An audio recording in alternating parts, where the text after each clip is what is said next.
Yeah, good morning. If y'all want to come on up to the podium here, and we've got 15 minutes, and what we'll do is allow you all to make your presentation, then we'll answer questions, and then at the very end of the day today, we'll render our decisions and then mail you all the certified mail within 2-3 weeks' time. Okay. I didn't print out enough of these. I'm sorry, I only printed 3. That's okay. But, We can share. Okay, you can walk with that. And we've got all the information too that you all can send in. yeah, well, but this makes it a little, yeah, it's good, it's the same stuff, but Okay. this one makes it a little easier. Gotcha.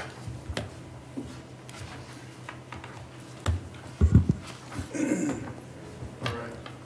So good. Jay, go right ahead, sure. Well, good morning again, and I just wanted to introduce myself. I'm Ricardo Cafuri, and this is my son Patrick Cafuri. And absent here today is my wife. She passed away actually almost last year, this week, the 22nd of March. So, Sorry to hear that. Yeah, I would like for her to be here, but maybe she is in some fashion. Right. But anyway, Patrick is going to help me out with he prepared this spreadsheet for you, Sure. and I'll let him take over. and Sounds good. Take the points that we would like to bring out. Okay. Yeah, so I think for us, we understand all the appraisals have gone up pretty significantly across the entire county, but we feel ours was disproportionately increased, especially when you compare all the neighboring properties, which this spreadsheet that you guys have, Excel, but also this can show you the differences. So just to reiterate, our net change, our total assessed value went up by 52%. Our improvement value wrong number. So total assessed value went up by 52%, but our improvement value went up by 104%. And that is really seems excessive in our opinion, especially when you consider that we haven't done, or rather they haven't done any improvements whatsoever since well before the previous assessment done in 2019. So that's, to me, is pretty significant. And then, of course, the price per square foot was proportionate, the same 104% increase in terms of the value. Now, again, I understand that all the values went up, but I think this is much more than the normal. And my rationale for that is when I compared the increases for all the neighboring properties, the Excel has the addresses, but you can see them. So on average, across the 7 properties that I compared against, which are all our neighborhood properties, ours was almost 37% higher on average than all of them. So you can see the breakout on this first one, the new assessment details price per square foot versus neighbors. You can see what all the neighbors' values, how much they increased, so 69%. For the neighbor, like directly next to us, 68% for the other one. And this is the price per square foot, by the way. 44%, 77%, 64, 59, 85. But when you average all those together and you compare it versus our 104%, that's 40% higher than everyone else. Yeah. And to emphasize the point that Patrick already mentioned, we have not done any improvements whatsoever during the past 5 years. And this was primarily because of my wife. We were taking care of her. The focus was on her. We had projects that we wanted to do, especially on the decks.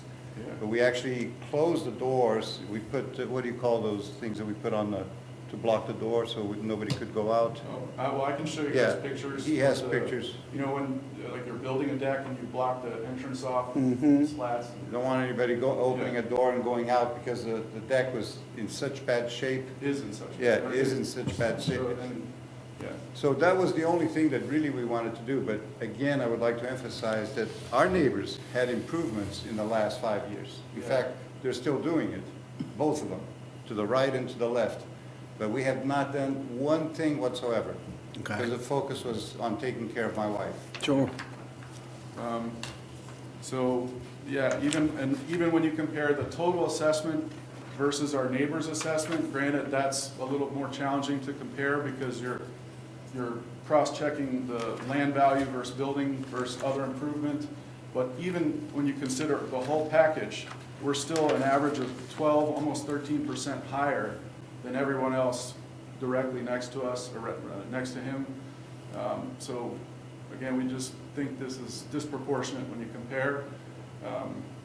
So that was our biggest concern. And then, in terms of the actual assessment itself, like my dad mentioned, the neighbors have done significant improvements, completely changed their kitchens, they changed roofs, painted the exterior, the whole 9 yards, changed the, the hardy plank type materials, whereas my dad and mom didn't do any of that since well before the previous assessment done in 2019.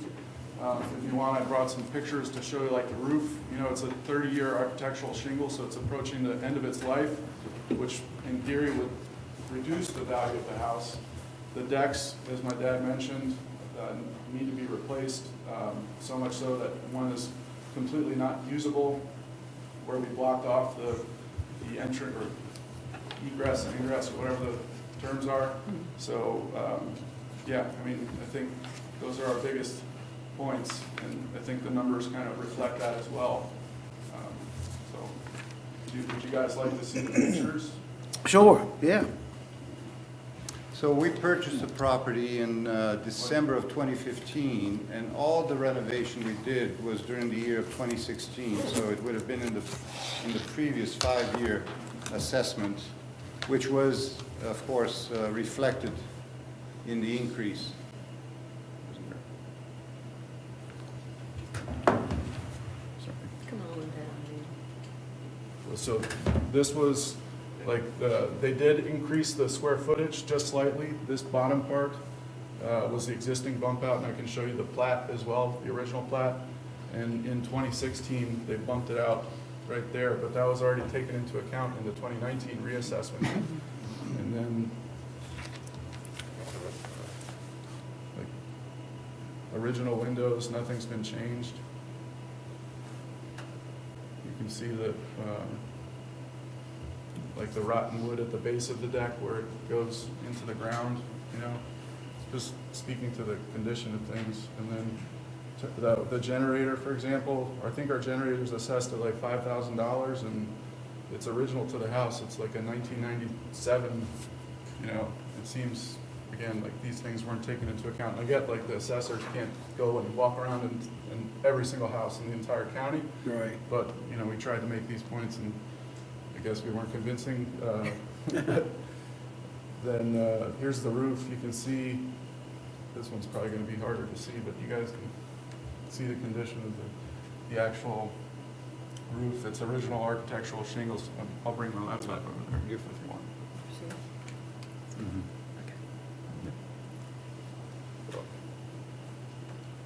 then, yeah, I mean, you can see the edges are kind of framed. Yep. Yeah, I mean, that's our biggest concern, is just given the overall condition, and when you compare it to the neighbors who have done significant improvements, their assessments went up, understandably, but ours went up drastically more than theirs, and which is very, disconcerting when you compare that, or when you consider they didn't do anything for the last, since 2016 roughly. Right.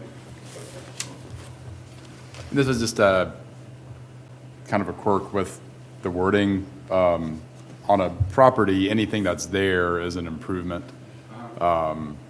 So the assessor isn't necessarily saying that there's improvements that you made that are valued more because they were changed from the last assessment. It's just anything on a property besides the land is considered an improvement.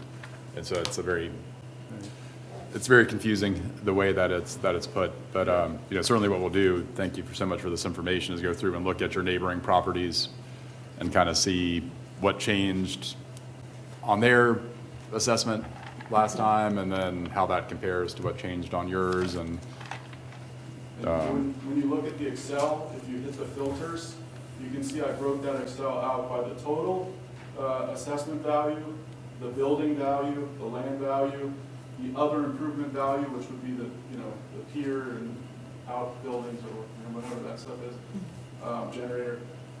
And you can see it when you filter for just those items. You'll see the name of the family. In some cases, I use the first name. I should have been consistent with it. And then the actual address of the properties. And you can see it you'll see the percentages versus ours. Ours will always be zero since we're comparing it against ourselves, but it's significant.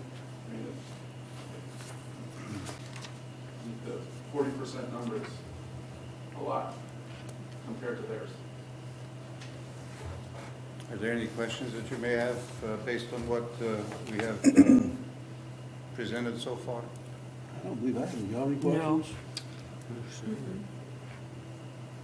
I don't think so. I think y'all done a great job in Okay. your presentation and bringing forth the extra data for us to consider.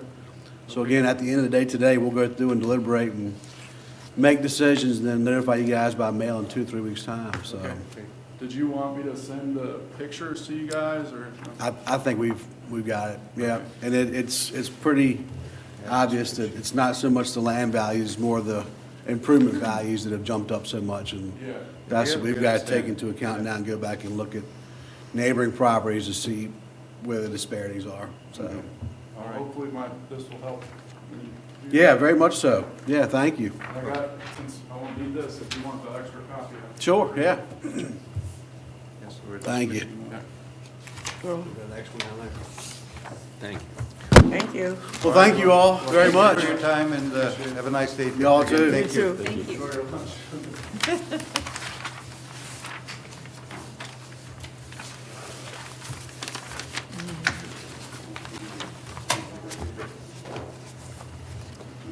So it'd be helpful to have the old card for that one.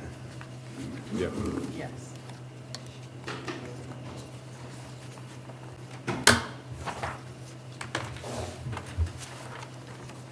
All right, 40D38.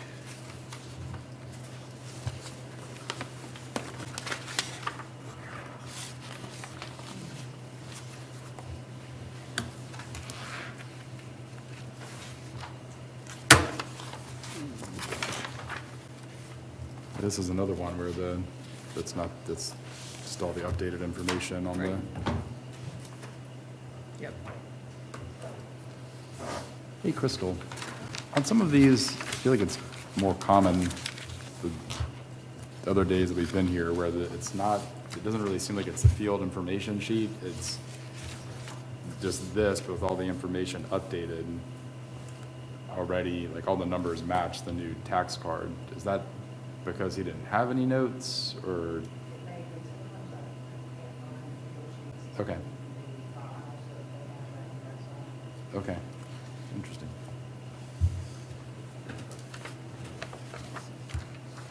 You ready for the next one? Yeah. Mr. Eubank. How you doing, bud?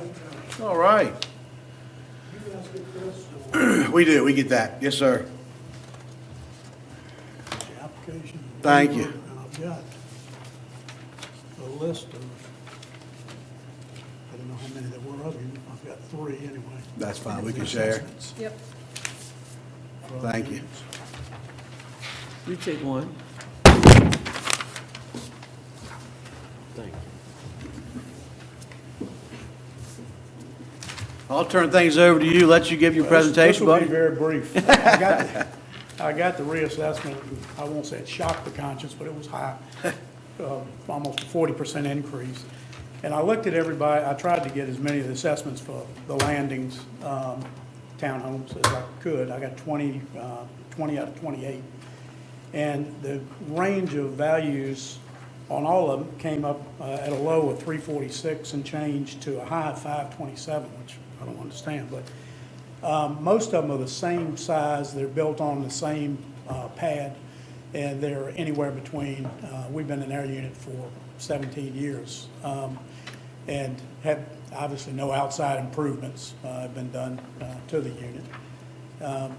And it, because it went up so high and there's such a disparity between the property values, I just thought I'd ask you guys to either reconsider or take a look at values. I don't want anybody else's to go up because I'm here, but be persona non grata in the neighborhood. Some outside factors, and we're happy to see it coming. The pier is coming, as you know, to the end of Windmill Point Road. We're happy for that because we might not have a beach that the engineers tell us that's going to hopefully preserve and save us. But that's certainly, I don't think, a public pier and public parking right across the street from us because we granted an easement from our association I don't think that's going to raise our values of properties. If anything, it'll retain the value or maybe even go down. But so if you look at the values, all of the land is assessed at the exact same thing. So it's not waterfront is more than non-waterfront. In fact, the buildings, 4 buildings back are all assessed at $100,000, just like we are. And there is no land that goes with that property. We have common area, but the land is only that which our unit is built on. We've got, our unit is right at 1,968 square feet roughly.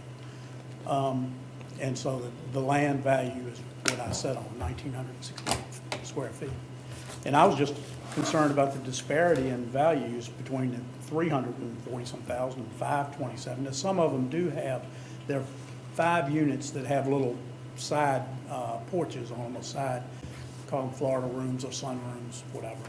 And they would have probably a 10 by 10, so another 100 square feet of space. But the rest of us are the same. Some of them are 3-bedroom units, some are 2-bedroom. The 2 bedrooms have the same square footage because they have a loft. We have a 3-bedroom unit with no loft, obviously. So that was the only thing I was asking that the board consider or reconsider based on values. If you charged a premium for view, I'll pay it. I give it. I've got a great view. We're in the end unit. We've got water up to the north on the river. We've got water out front on the river, water to the left on the bay that we can see. So the view is great, but the land value is just what we said on. The rest of it's common area. And that, we had another taxpayer come in on the landing units at Lightship, and we looked, and it was the same thing. It was the land values hadn't changed, it was the improvement values. Right. So we've already gone through one time and looked at some of the landing units. And I think it appears that's the same in your case. It's not, land value didn't change, it's that improvement value which jumped significantly. And I had done several, before I retired, I had done several closings on units, and I've said several, actually packing it with our friends now. If you're not Hokie fans, you're going to not be happy down there, because we've got 5 of us down there now, living in the landings. Yeah. Sent them to Spencer for closings and whatever, but. Oh, yeah. Everybody loves it down there, we love it. I just think the value jumped considerably, and I know you guys got 2 new high school, middle school coming up. And I know the tax rate's not going to change but so much this year because of that. Yeah, I think the effective tax rate is 46 cents per hundred. I talked to Craig Easy the other night, and he said if everything stayed the same based on revenue, Right. the rate would have to come down from 63 to 46. So that is the new. So the they're going to meet and set the new tax Yeah, I rate, didn't think it was that. but very likely that 63 cents is going to be coming down to a number, but I don't think it's going to stay anywhere close to where it is. Okay. But anybody have any questions, Mr. Eubank? Another pretty easy, just go back and look at the improvements on these units. Yeah, and a lot of, if you look at the sale prices of a lot of those units over the past 5 and 6 years, it's really, they're not really accurate because some of them included all of the furnishings right down to the sheets, pillowcases, and whatever. One of them included a $50,000 boat. The owner had Alzheimer's, couldn't use a boat anymore, so I'll give you the boat with it, Right. with the house. Some of them included, 2 of them I know included golf carts. So there's a lot that goes into them instead of just the land value and the improvement value. Sure, yeah. Okay. Neil, you had a question? I would say when we were looking at them the other day, I was surprised at that. I don't know if it's just those last units, but one of them was 2,700 square feet, and one of them was as small as 1,500 square feet, according to the tax record. So that surprised me that there's that much variability in the units. And that was the one that we looked at was pretty high, and I think it was because it was so much Yeah. bigger than a lot of the other ones. But yours seems to be Yeah, that kind one of more does in have a that. room on the side of it that none of the other new ones have on it. Okay. So that's part of the square footage. I don't know what the rest of it is. But there's, like I said, disparity in the square footage that doesn't appear to be correct. Right. But it is what it is. Everybody good? Yes. Well, Tommy, thank you. Good to see you again, buddy. And we'll get a letter to you in the mail the next 2 or 3 weeks with the decision. And at the end of the day today, we go through and take case by case, dive into it, go ahead and render a decision, so that way the taxpayer isn't waiting, wondering what's going on, so. Thanks, buddy. Yep, have a good day. Thank you. Other landing unit.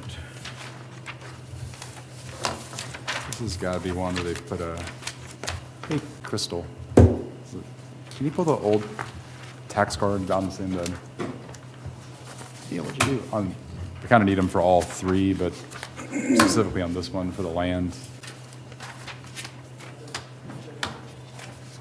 Well, I guess let's start off with this one, 22B14.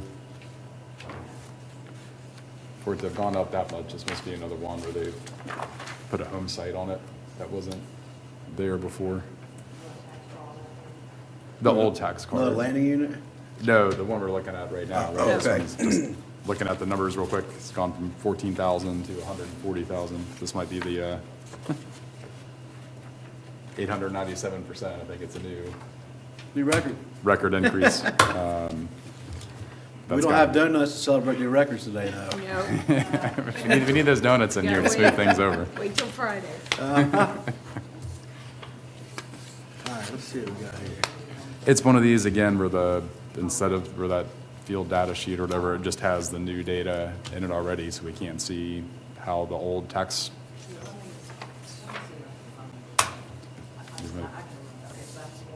Yes.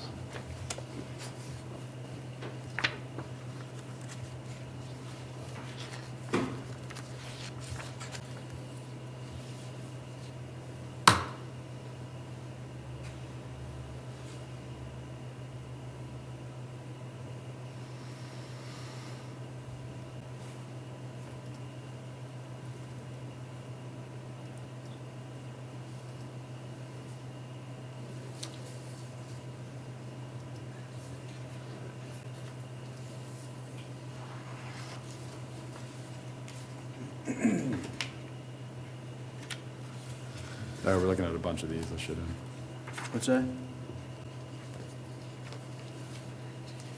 All ready for Mr. Bowden? Yes, sir. Mr. Bowden? How you doing? Come on up, sir.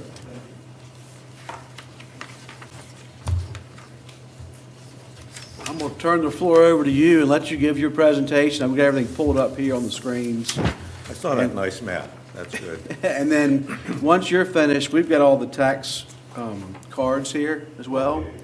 So when we go through, there's, let's see, 1, 2, 6 parcels we're looking at today? 3. Okay.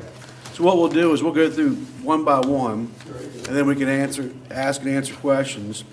And then after today's hearings are finished, we're going to deliberate and then answer each tax map parcel, and then we'll let you know by mail in 2 to 3 weeks' time of the decision of the board, so. Do you get these two sheets, as I recall, prior? There, the Crystal asked for them. Thank you. Oh, okay. Thank you. Very Yep, good. we'll put that in the file. Okay. No, that's the note's different than what's in here on that one. So that's good. Okay. Which parcel do we want to start with? 22B1-11, please. Okay. Let's see, 1-11. But I'll give a brief That's- overview. That's the one with the house on it, got it. That's right. Okay. Good. Yep, so as you heard, my name is Bruce Bevan. I live in Weems on the corner of Black Stump Road and Waddy Drive. It's about 15 miles, 5 miles southwest of Kilmarnock, about a half a mile south of the eastern branch of the Coratoman River there. It's a nice wooded area. 50 years ago, it was just like nature, basically. At that time, for some reason, someone subdivided a 14-acre, the original 14-acre lot into about a dozen smaller parcels. Is that these right here? You're outlining it correctly there. Okay. It's kind of a rectangle. You can see it's just on the east side of Wadi Drive there. And as I say, I don't know why they did that, but about 30 years ago, a house was built up in the upper right-hand corner of that group of lots there, the one what you've got marked there, right at the uphill, the right end of that. A house was built there. It crosses actually two property lot boundaries, but doesn't make any difference to me. And then, so that was 30 years ago. A house was built there. 25 years ago, I bought that, excuse me, whole property there, and I continue to live in that house that was built. So it's been about 50 years since this was subdivided, and very little has changed in it. I'm going to speak first about the land which I live there. I didn't know whether to bring more copies of this, and whether it was mailed to you, something, but 2.5 months ago, when we requested statements about our property. I mailed this in, and I don't know whether it ever came, but just to be certain, I signed up for one of these public talks too. But I'll show you. This is the change in the tax on that one property. You see that little jump up at the end there? Rather steady for a while. Right. And rises a couple of percent a year, maybe, and then all of a sudden, boom, up about 50% or so. I don't know exactly. Now, I don't know why that is.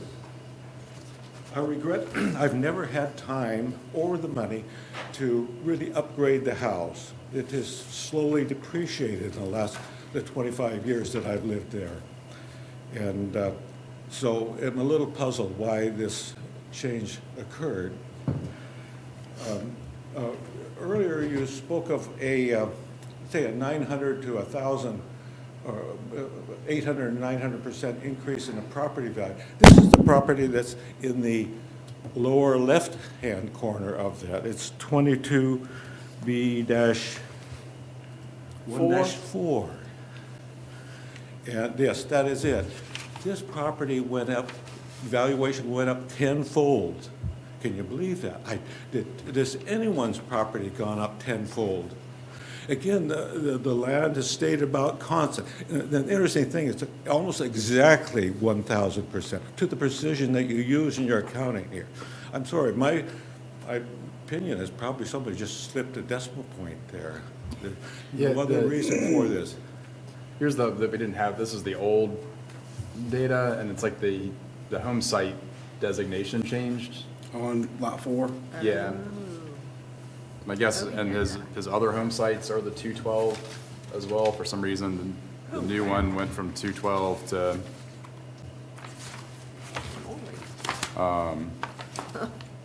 That's crazy. C450, which I think is probably a waterfront designation or something. So that should be pretty easy to put back. It was accidentally marked as a Yeah. waterfront property. The way that they do it for the home site, there's a code. And I don't know Okay. exactly what the codes are, but Okay. all of your other properties have the same home site code, which makes sense because they're basically the same area and the same type of land. Okay. And the one in question in the previous assessment had the same code as your other properties and had that home site value around 13 or 15,000. Interesting. And it's jumped up to 140,000. I can only imagine that was just a clerical error of some sort. Sure. So that should be an easy one for us to I decided- render a decision on. I was hoping that was true. And we have seen a few other instances where there were clerical errors, missing or It typos. happened to a lot of properties. But when we see 897% change, that's pause enough to say, well, something's not right here, so. Okay. Yes, I don't have a presentation about checking house values. That would be difficult for me to do, but I just want you to understand that the house must have depreciated in the last 25, 30 years. It's not increased in value. I put on a new roof 10 years ago, all right, but I'm sorry, I've not had time to do anything more to it.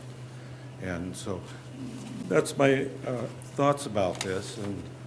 Yeah, if you have any further questions for me? Well, ironically, it looks like on this property, your land value stayed the same at 17.4, but your improvement value jumped $67,000. Yeah. And you've done nothing to the property That's since a right. roof 10 years Right. ago. Now, maybe this is because when the assessor came by, he wasn't at home, and maybe he had no idea. Now, he left a phone number for me to call. I called twice, and neither time the phone worked, and so I could not give any reply to him. That's why I mailed in this note here Sure. in December Yeah, to yeah. you to make that. But any other questions? So built in 1970, you put the new roof on 10 years ago. That's correct. Otherwise, roof type, roofing. It doesn't say anything about the siding on here, does it? Okay. It's what do you call it, just a wood? Is that T111? T111? Yeah. Oh, Okay. hey, you do have a picture, is that right? Well, this is from This is the December. back side, This yes. is from December of 2011. Okay, So- just the same. That's pretty accurate. We've asked for the assessors to take current pictures, so we Yes. have current data on here, but at least we've got, it looks like the siding is T111, so is that on this? I don't see it on there, which Well, that's usually good. plays into the price per square foot, Yeah, right? Depending yeah. on what the siding is. That's strange that that's missing. Well, that's gonna be in the wall section, isn't it? It should be, yeah. Walls frame? Maybe that's just what they call them. But then we have some that were Usually says vinyl. or- vinyl Yeah. or Yeah. stucco or something? Okay. Circle that, see if there's anything. And in terms of the interior, kind of the same thing. Are we looking at wood carpet for the That's correct. floors? All of that even from the original sale slip, you might say, has remained the same, for better or for worse. Okay. No, that's helpful. We'll look at Oh, other here it is in properties fa- and Okay, no, kind of your old information and see what we can do. a good map and a good drawing. Huh. I didn't know that was that much detail you had. I made my own map of the house and the lot, but I didn't know that you already had it here evidently, so that's very nice. So you see the porch that encircles almost three sides of the house there. It was, I understand, even before 30 years ago, there was a hunter's cabin here at this location, and it's possible they put down the concrete floor at that time. I have no idea when that was. I just have a recollection of the prior owner telling me that it was, this house that was there now was just built up from that hunter's cabin. Enlarged a little bit, and roof put on, I guess, or something there. So. Gotcha. Anybody have any more questions, Mr. Babin? Mr. Babin, thank you for coming in and providing this information for us. I Like I thank said, all of you. We will take it up this afternoon and render decisions and then Great. send you'll get a different piece of mail for each tax map Oh, parcel. no, okay. So I we usually might get be able to about- put it in the same envelope, Crystal. Why not? We'll do it in the same envelope, it'll just be one notice for each tax map parcel. Very good, thank you. And I appreciate all the work that all you do to make our county such a nice place to live. I just hope that it will be nice and economical here also. Absolutely, we've got to make sure it's all fair and equitable. Thank you. Thank you, sir. Thank you.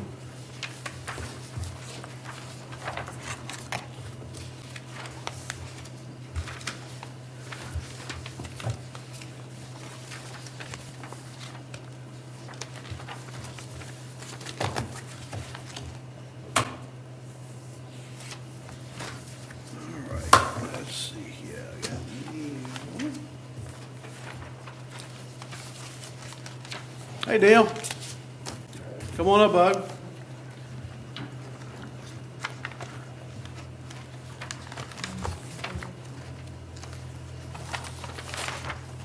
Let me pull some tax map parcels here.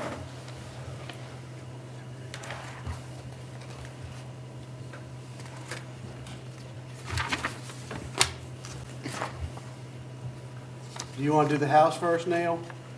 Well, I mean, I have, kind of quick introduction. All right, well, go ahead, I'll turn it over to you, bud. Two statements.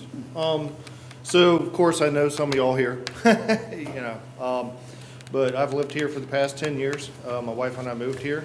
We brought multiple businesses with us, grown businesses, sold off businesses, things like that. Have kids in the school systems. I valued my time at Kilmarnock Fire Department before I got hurt.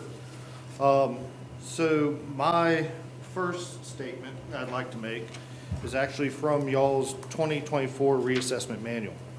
On page 3 at the top, fair market value defined. The fair market value of property is the price it will bring when offered for sale by one who desires but is not obligated to sell it, and is bought to one who is under no necessity of having it. That's from Arlington County and Ginsburg in 1985. So that gives a true definition of, you know, how everything's supposed to be priced out. Then, with the contract with Mr. Cohen for Lancaster County, on page 2, section 3, subsection B, underneath the company's representations. The company represents and warrants that it is experienced with real property values in Lancaster County and with the particular types of property being assessed. The company further represents and warrants that it and its principals are property licensed pursuant to applicable law to perform all services under this contract.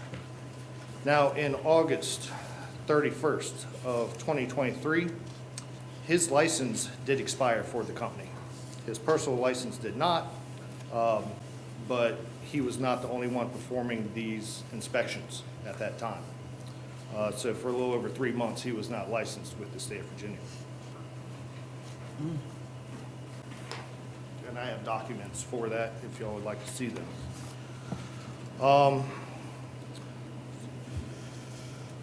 Yesterday in the mail, I have already received my escrow account quote. My escrow account, due to these proceedings, is going up $80 already monthly. That's just one of my properties with escrow. So this has already started to change those ideals of what's happening throughout the county. And that'll be pursuant of what happens here today, but also that will not change until next year until they redo another evaluation, or unless I pay for another reevaluation of my escrow account. So which property would y'all like to start with today? You tell us. Well, you brought up the house, we can start with the house, that's fine.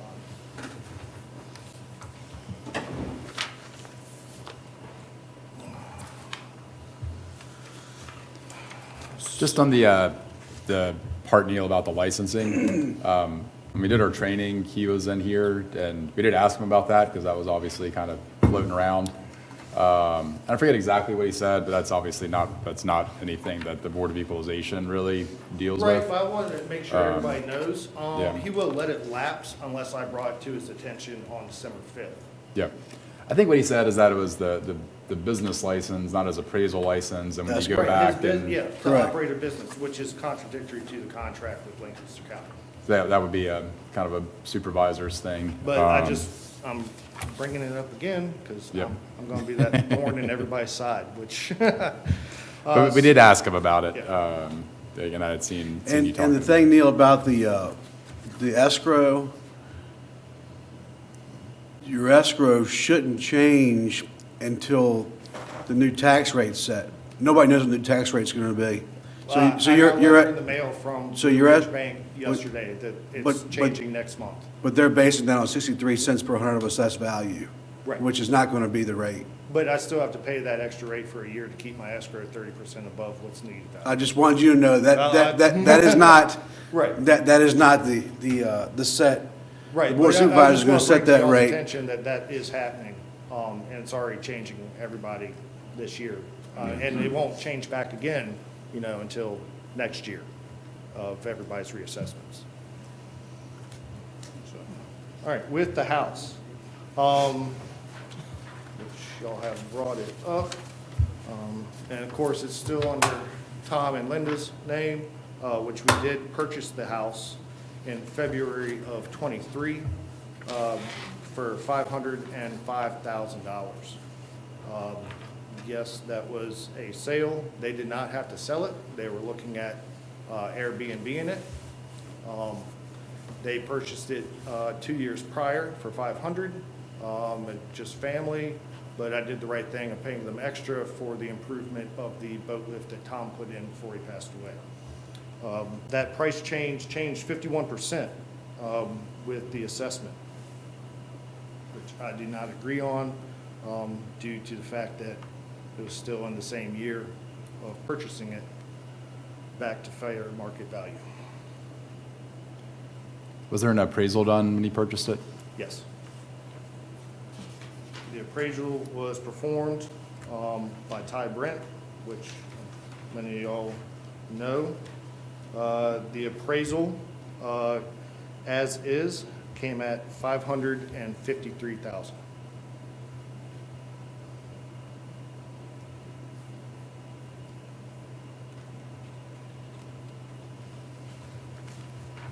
My insurance appraisal that I had to have performed with Nantucket came in at $485,000. Sorry, I'm one-handed, I'm trying to go through.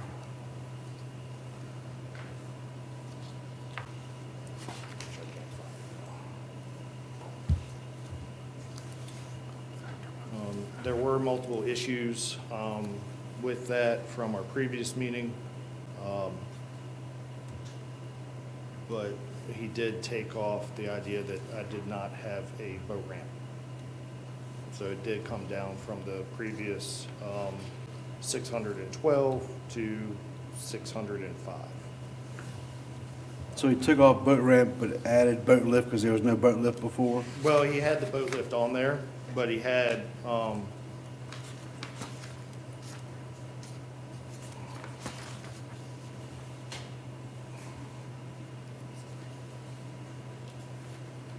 Did y'all see on his notes, he added boat lift? yeah, so he had the pier, a boat ramp, and the boat lift. So he took off the boat ramp, the 6,800, because I even asked him, well, if I'm paying for it, can I put one in? You know, but he did take that off. Was that the wooden one? Was that the wooden one that was there? I don't know what they were classifying as a boat ramp, because that was just an access ramp to the water, which is, that fell in the water when Tom and Linda had it, and that went away. Okay. The kayak launch ramp Yeah. thing that was on the pier, Yeah. that's no longer Okay. there.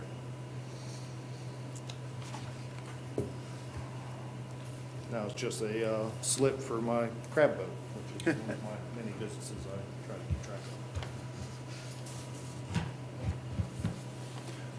of. Curious what the assessor said. I would imagine you brought up the appraisal with him. Did He told me since that it was a family sale, it was null and void, which does not, they did not have to sell it.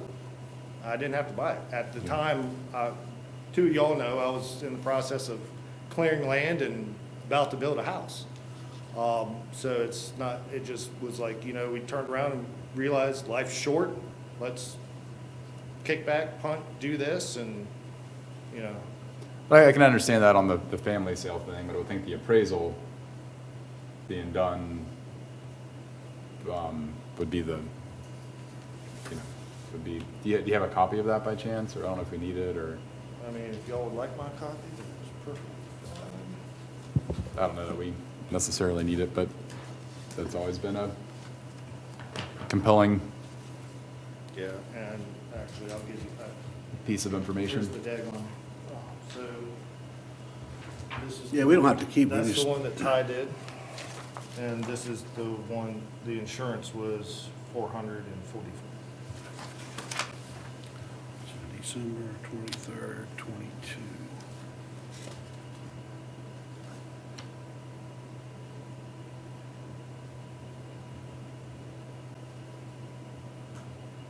So he was doing, y'all are planning on having So the we're- appraisal with improvements done? Yeah, with improvements. Okay. The only thing that we've done is new paint and new kitchen appliances. We just moving in.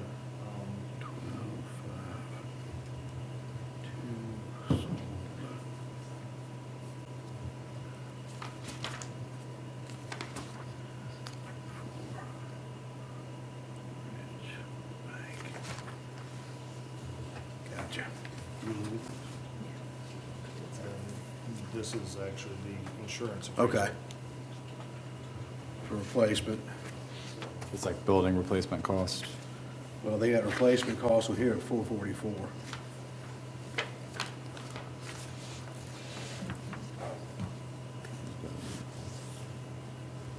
See, he's saying on here it's not arm's length between relatives, so, Right. Family transaction. Yeah. Still is.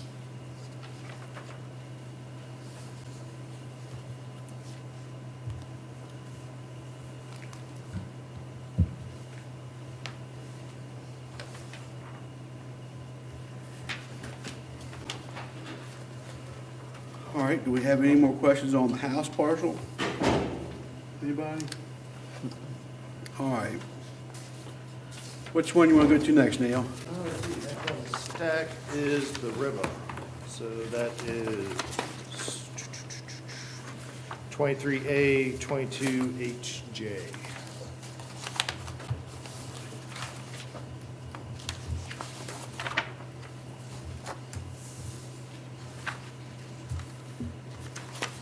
That would be it, right beside Glenn's, Gotcha.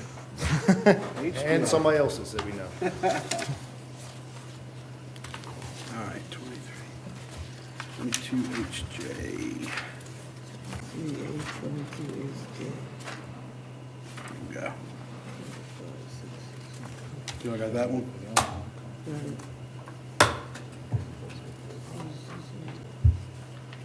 You got this one? Yeah, You got it. Right downtown. you got it. All right, buddy, go ahead.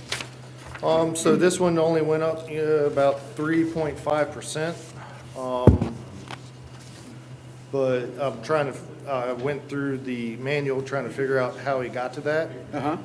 The biggest difference on his sheet that I see is that we do not have metal roofing. And at the same time, this building is a pole barn style building with 6x6s built and then a facade and concrete poured back in.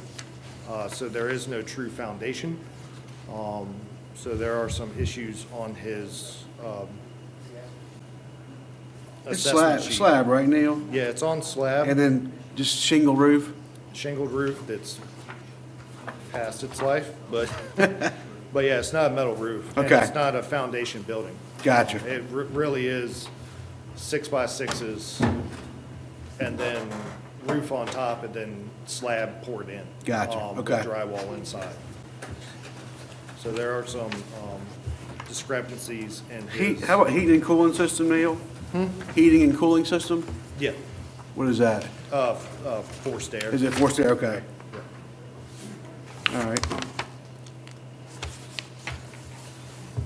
But yeah, like the walls aren't, there's no cinder block foundation, the walls are not brick, it is a gable roof, it is not metal roofing.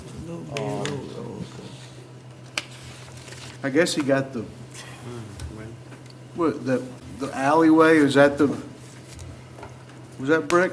That one wall? No, it's that metal, that tin that Mike just painted blue. Yeah. It's metal tin siding. So the walls are just metal walls? Yep, then? yep. Tin, yeah. Yep, it's still the old school building that we've Okay. just been keeping up. So there's three errors right there we've got to correct. Yes. That just came over from the old assessment as well.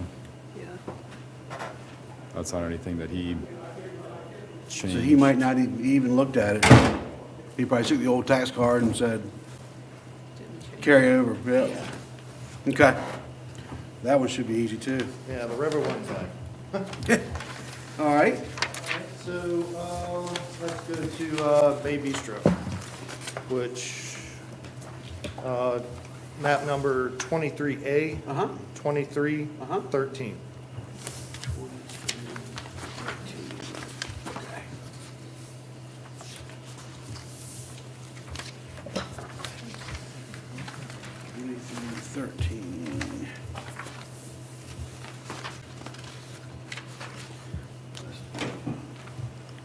Bistro. Okay. Got it. So Emily and I purchased this November of '22 from Terry and Donnie Elborn. We purchased the business, property, and current inventory for $317,000. Business, property, and inventory. And the way we came up with that amount was using the county's prior assessment of the building of $170,300. 170,300? Yep. Okay. So that's how we justified the property building itself and then inventory and purchasing the business rights. Okay.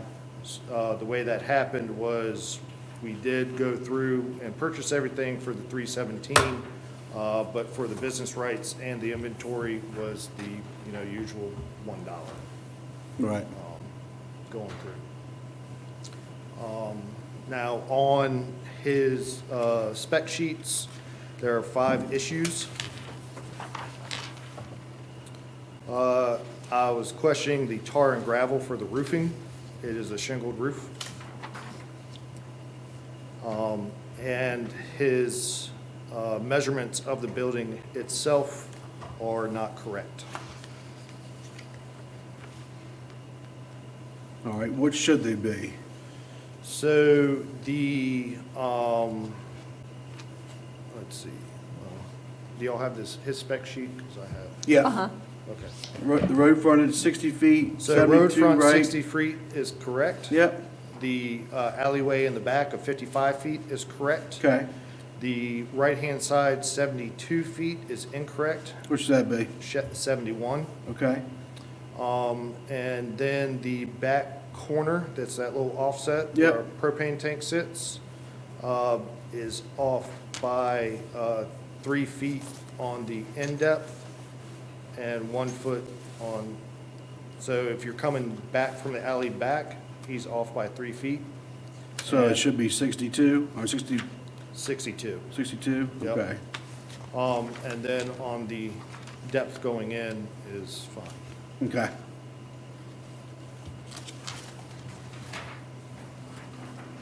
All right, so we got the roof and not tar and gravel, but shingle, and then the dimensions are off on the building. Right. Okay. Anything else on that one? Bathrooms, Bathrooms, we okay. only have 1 half bath, Okay. not 2. All right.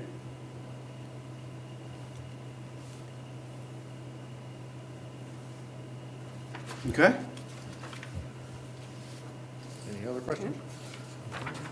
All right, and then 14.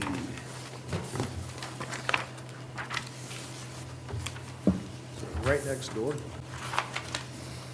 14, yeah.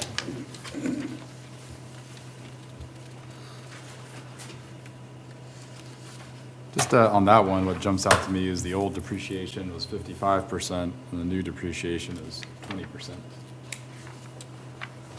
On Right, the on last one, On 13, yep. I don't know how potentially remodeling it, how much work did you all do in there to create the new business? With salt and sand, Yeah, paint and new flooring, took out carpet and put down LVB plank. okay. And other than that, nothing, no walls, no doors, nothing else changed. I guess that'll be something to look at for other buildings in Camargo potentially to see if that was something that, Yeah. I mean, it was the same carpet from Dawson's. I mean, old cool green, commercial, worn down.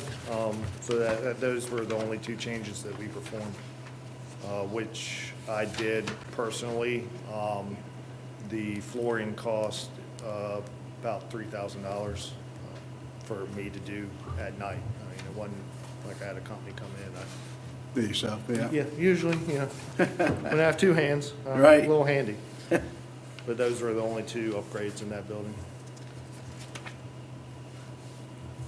All right, so this is now the bistro at 14.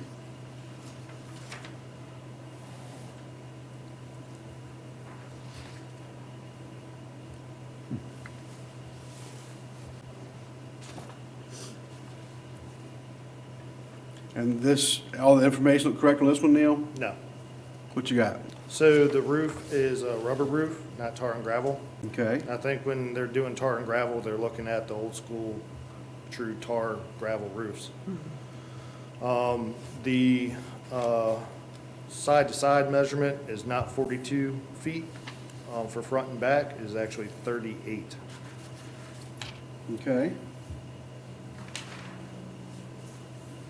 When you're measuring that, Neil, just looking at his data info sheet, it looked like he crossed out 42, put 43, and then crossed out 43 and put okay.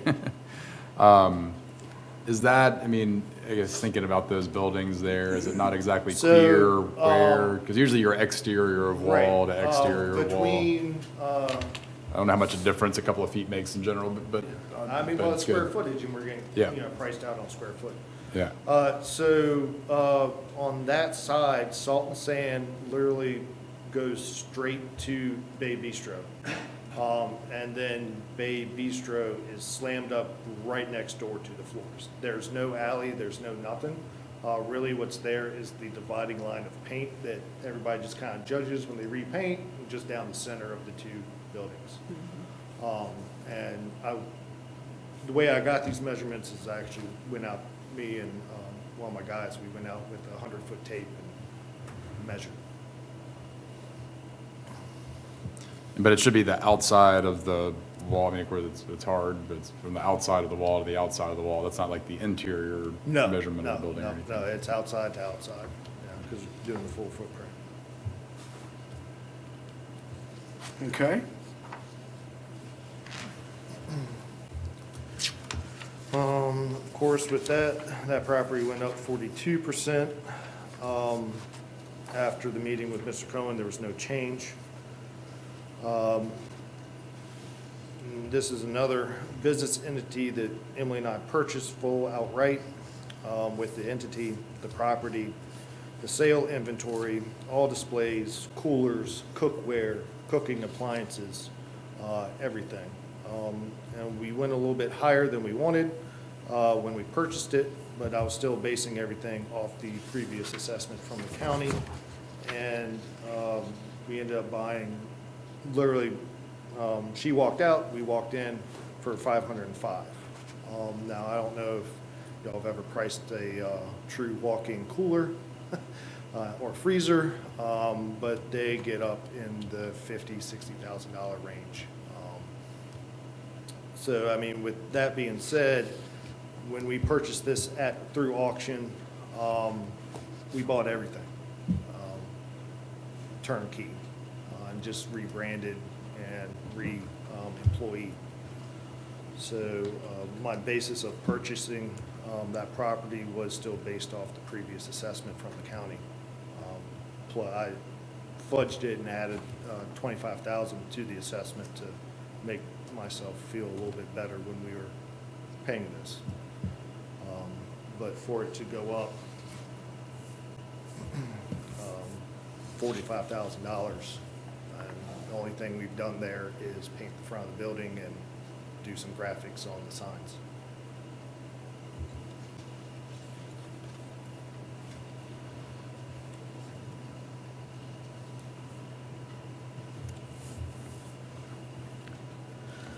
Anybody have any questions? Neil, you got anything else? No. Well, Neil, thank you, bud. Yeah.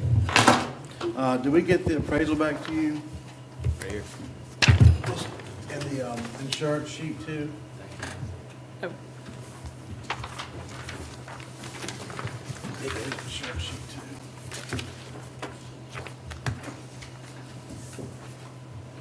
And what we're gonna do, Neil, this afternoon, once we finish the hearings, we'll go back case by case, and then you'll get 1, 2, 3, you'll get 4 notices in the same envelope for each of the buildings. Yeah, so, I know the county hasn't updated, for, the house and for, the bistro. Uh-huh. They're still, labeled as Jackie and Tom and Linda Yeah. owning. Yeah, Which does kind of hassle in the grand scheme of getting the information. So if Crystal can, throw it in the same envelope, you know, for all of them. Yeah. Because it's just Linda has to bring it to me. Oh, yeah, no, Or Jackie. it'll all come to y'all's address Okay.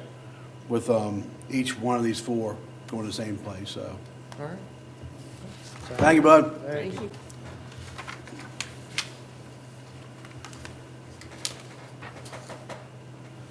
Let's see, Bistro, Salt and Sand, River House.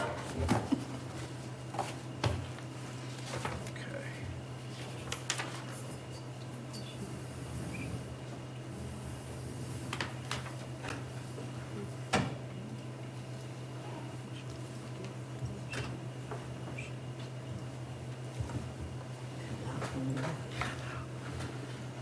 Thank you.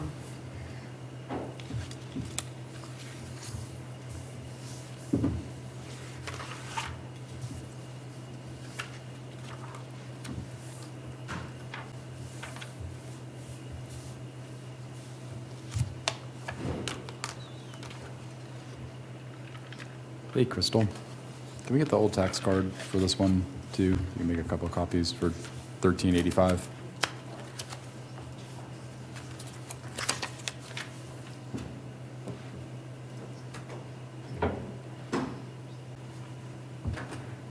Andy? How are you? I wake you up? Come on up. How are y'all doing? Good, good. Andy? I'm gonna turn everything over to you, Andy, and let you give your presentation, and then we'll ask questions. And then at the end of the day today, after we finish the hearings, then we'll make a decision and notify you guys in mail within 2 to 3 weeks' time, so. Alrighty. My name's Andy Ranson.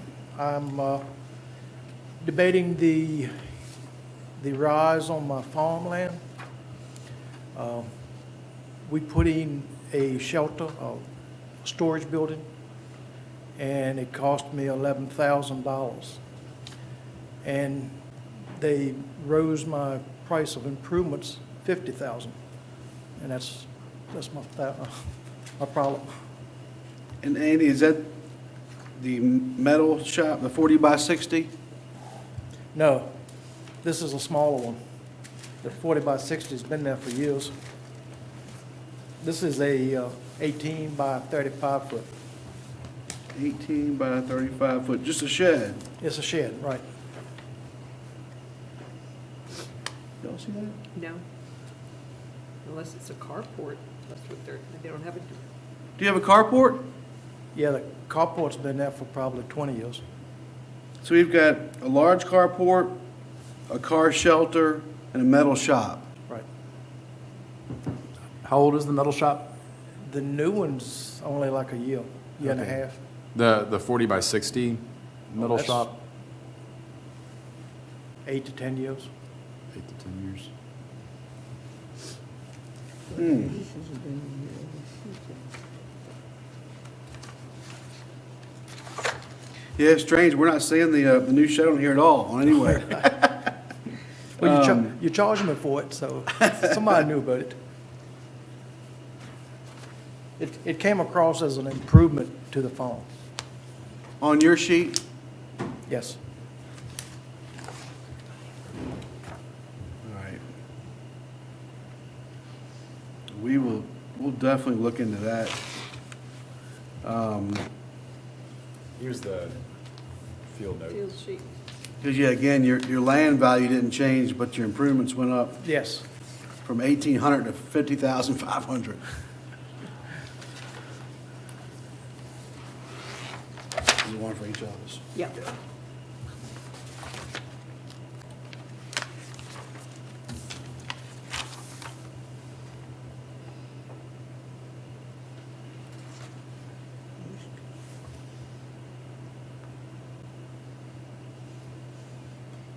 Pick these Nice. up and then. See, approve. on here, he does have a 10 by 18 shed frame. That You would scratched be, through it all. yeah, That would be a carport. Carport, okay. So that's the carport, large carport is what they're calling that. Carport, But he scratched through all these, look. Yeah, carport and a car And shed. down here, he's For got, shelter. he's got them it written looks down like the again. metal building was not on the last assessment. And that's the big change, is land, Yep. It's in my, And he has no depreciation on it. you know approximately the cost of the metal building when you installed it?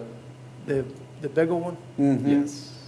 it was somewhere around 20,000. Around 20,000. Like I say, it's been a while, so. Yeah, but just, Andy, it looks like on your previous assessments, they had never put on there the large metal building. Oh.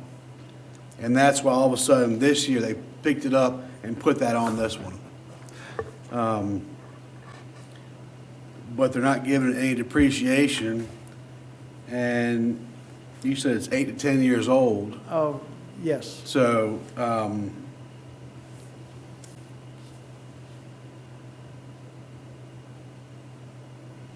I think that's an area where we can look into as well on trying to figure out the improvement value. Yes, I was under the thought that It it was always been just on there. showing the little one for $50,000. Yeah. and it's always hard when there's sort of a mistake on the old one, not having that building, and then I guess he must have been looking at your property pretty, because sometimes they just put all the old stuff on there, and it seems like they don't. But obviously, they can't go look at every property, so sometimes it's just sort of the bad luck of the draw, whether or not your property gets a little bit of extra scrutiny. So I guess we would just need to look at some other farm properties with metal buildings and get an idea what kind of depreciation potentially. Mm-hmm. I feel like it is unusual for this one, not that the other amounts are particularly large, but usually he's got some sort of depreciation Right. Right. on It's- buildings like that. It's kind of hard to hide it. It's right in the middle of the whole farm. Should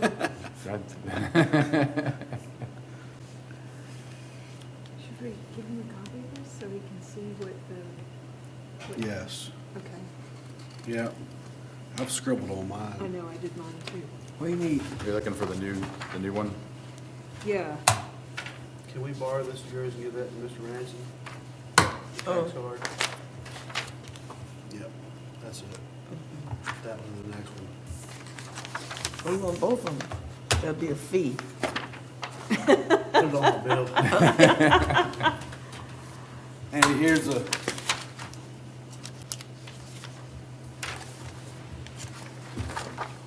So here's your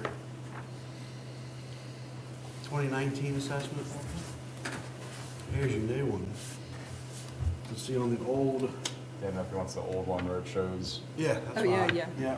So this is his notes. So this is the information from the old one, and here it didn't have the metal building. So then those are his notes where he picked up the metal building. So you added the metal shop at the bottom. That's what put the improvements increase because they hadn't been on there before. But we will, we'll go through, and you can have those.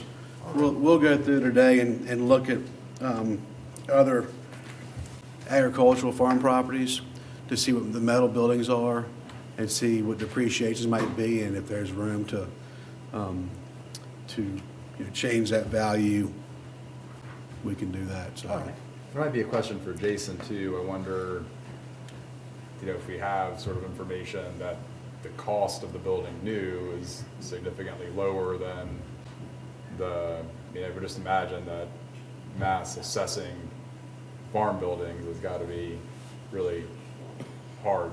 So does it matter if we have information that the cost of the building new is? I'm gonna assume he's probably just saying metal buildings are so much per square foot, and Yeah. there's no way to get a true cost on each different building, because you got different materials and different sizes, and so. Anything else you could tell us about the building? Is it garage doors that you're putting stuff in, or is it? Is it like a Butler building? It's something like the one, the big one was built by the Amish from up Pennsylvania way. Mhm. And that one is metal siding and 2x4, 6x6 framing. Okay, The new one's all metal, okay. and they were done from, I think they came from North Carolina. Mhm. Okay. About 10 years ago, the total cost was 20,000. Yeah. Is there more than that now? Yes. We just did ours 3 years ago, and it was about 60. And the guys from up Farnham did it. But it's a nice building. They are. It ought to be. They put up in 8 days. Wow. That's amazing. Amazing, yeah. Okay. Y'all have any questions for Mr. Ransom? No, sir. Andy, thank you, buddy. Appreciate you coming in, and we will definitely get a letter off to you all. Mailing address to 184 Riverview Road. 185. I'm sorry, 185, yeah. That's where we'll send the notifications to in about 2 to 3 weeks. Okay. Thank y'all. Thank you. Good to see you. Nice seeing you.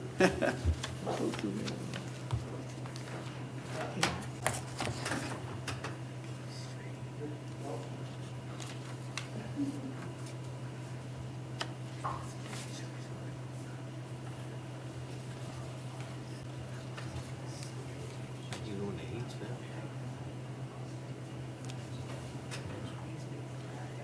Okay.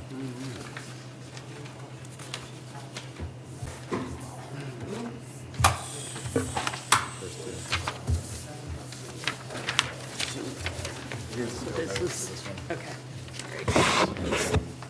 Together. okay, That's what- got it. So that's for this one. That's this one? Yep. Should be 2 of them. Okay. This is for this one. That's That's the old field sheets. Thank you. This is for, All right, y'all ready to we go? did Ransom, finish it. Y'all ready to go? Gene Forster, right? Yep. Mr. Forster. How you doing? I'm doing good, I guess. I'm not real pleased with what the county has done with the reassessment. Here or here? You can, actually, from the podium if you'd like to, sir. I said from the podium if you'd like to, sir, yeah. That way we can hear you through the microphone. You don't need a microphone for me. I'm quite loud. Okay, which one you want me to go over first? You want to start with lot 13, 7-13? Let me get my glasses on. That's the 2-acre parcel. Okay, 713. That's my home. Gotcha, okay. And as you can see, it was reassessed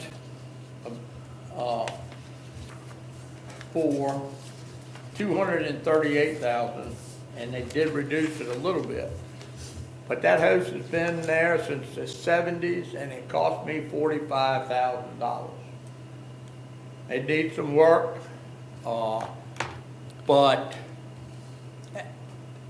the whole gist of everybody's argument is, and I talked to a man this morning, and he said his went way up. These assessors did not take into consideration our community. I talked to a building contractor, and he told me right now, the way things are in this county, with the fees, septic system, well, and a home, 1,500 square feet would be $400,000. People, young people in this community cannot stand that. They cannot do it. So where are they gonna go? They're gonna go somewhere in Richmond where they can make more money it appalls me that it was done the way it was. But anyway, I don't think my house is worth no 222,000. Yeah, I wouldn't sell it for that because it's surrounded by my farm. Sure. So, but it's not a realistic figure, and I don't think any of them are. And I know y'all are catching it, but. That's our job, that's okay. Okay, but, So let's talk about the house. The land stayed the same, the house went up significantly. House was built in 77. Is the square footage accurate, 17 square feet probably so. roughly? And then basement? It's partially, finished, but not completely, and it's not a full basement. Okay, so the assessor's got 351 square foot of finished basement. Is that about accurate? Probably. Okay. But it is not completely finished. Gotcha. So it's just, And then 3 bedrooms, 2 full baths? yeah, Okay. Heat pump for heating, cooling? yeah. Actually, I heat with wood, but, I Okay. have a heat pump for backup. Anything you've done to the house since the last assessment? Any additions, any major renovations, No, any? it hadn't changed. I'm in the midst of painting it now. Okay. But that's the only thing. Okay.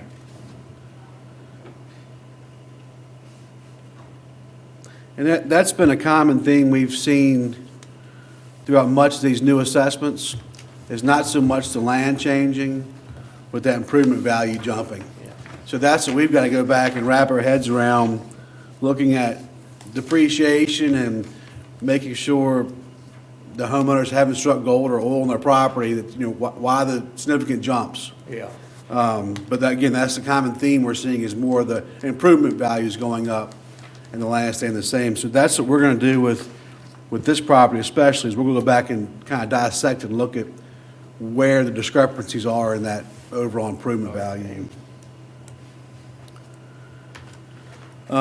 Anything else on the house property, Mr. Forrester? I don't think so. Okay. I mean, I did want to say, and as you just mentioned, land didn't go up. Well, land values in this county have. And to me, it's not fair for the homeowners, which I am one, but I also own an awful lot of property. For me, it's an awful Right. lot of property. It didn't go up a penny, but yet the homes were really way out of whack as far as, and everyone I've talked to has said that. I've got friends that their home went up over 100%. In 4 years, I think that's not even in the realm of things. I think you we've seen a couple of them up here. And I'm sure you and have. I can tell you that most of the cases that we've heard and deliberated on, we have made adjustments because we have found disparities and sometimes just factual inaccuracies. Yeah. And that's quite honestly the reason for this board, is so the taxpayers have an avenue to bring before grievances such as these, past going through the assessor, whose contract was ended the 31st of December, so. Yeah. So we're gonna look into this for you, for sure. Okay. Now, the other parcel is tax map 14-20. Yeah. This one, I was really upset with. I came before, the assessors, and met with them on this property. And I asked them, well, how did you get to it? It's a farm that I own with an old home place on it, and it has a road with a chain across the gate so people can't go in and tear my fields up, basically. But they said they didn't go in there and do it. And I said, well, why not? How can you assess it, Without seeing it? without walking on the property? They never call me, and most people up the county know me well. Right. And when I went and told them the conditions of the house and the barns, they did knock off a penny. They said they would, and they did knock off a penny. That went up 100%, as you can well see. Oh, sure. The house has no septic system, no well. The last time it was inhabited was in the 1960s. The Okay. glasses are broken out in a lot of the windows. The barns are falling down, and it's really the barns were built for horses. That's that old. It's, some of it's put together with pegs. Okay. They're falling down, but it's no use to me. But I hate to tear them down because it's been there all my life. I've worked on that farm since I was 13 years old. I'm 73. You know, my father farmed it for years, and I was able to purchase it from this guy that owned it just before he died. He wanted somebody to take care of it, and that's me. But it's worth nothing. But I thought 15,000 was bad enough, but when they said 31, I mean, RJ knows the property. It's just not there. Yeah. So, but that's all I can tell you. I mean, RJ, didn't we had this one another, Yeah, same thing we had the Same other day, thing. pretty much. But no septic, no electricity connected to the building? Is that correct? You came to the Board of Equalization last time we did this, right? It says Yeah. it went from, and I was shocked. They said they would do something, and they didn't. They did reduce it on my other, I have another home I own besides my home place. And they did reduce it on that a little bit. But for this one, you know, like I said, I just totally shocked. And upset and mad because it's just, like I said, they don't know the values around here and what our young people have to do Sure. to get it. Well, you've come to the right place because we have the duty and the authorization to correct inaccuracies and to look at things on more of a fair and equitable, I appreciate- viewpoint. And we had another property very similar where there was an old building on it. And the building could be torn down very easily, but it's more for the sentimental value. It's been there, the family sees it.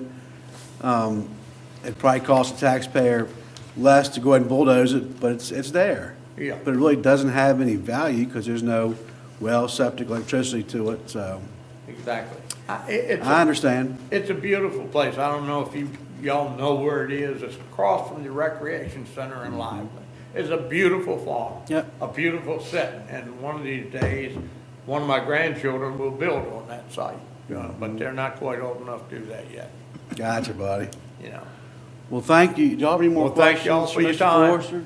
No, sir. Thank you for coming in, and we will send you a letter in the mail in 2 to 3 weeks' time, and it'll be one notice for each parcel. All right. Thank you much. Okay, buddy, thank you. I was thinking next year we should have all the foresters come on the same day. Be like, family reunion. Family reunion, Talk yeah. about your assessment. Hopefully, we made a good argument. That's a good idea, Neil. Then we could have donuts and coffee in the morning, and then have a pig picking or something at lunchtime. It'll be a fun day. That would be fun, yeah. It's interesting how similar some of these things are, Yeah, you know, to other Right. ones. and if they're in that bad a shape, why didn't they put any depreciation? Well, he did. He put like 80, factor of 80 or 90, and then depreciated 89.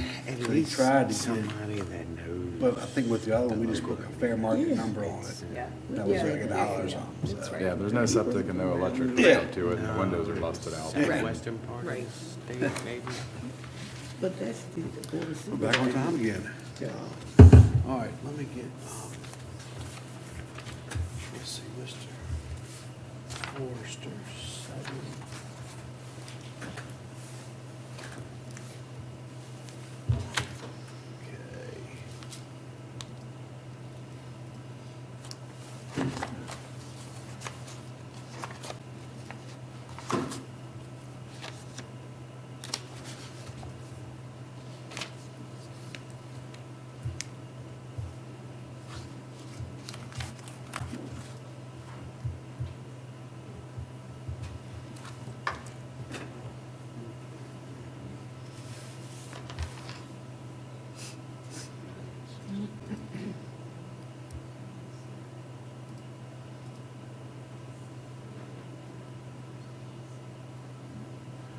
All right, you ready for Mr. Forrester? Mr. Forrester, how you doing? I was saying, did y'all carpool, did y'all carpool I together? was surprised to see him as you. I'm here for the same reason Okay. that the last Forster spoke to you about. I have a house located on Hairball Road, and it went from 100,000, I'm talking about the actual improvements to the property, from 100,700 to 172,900.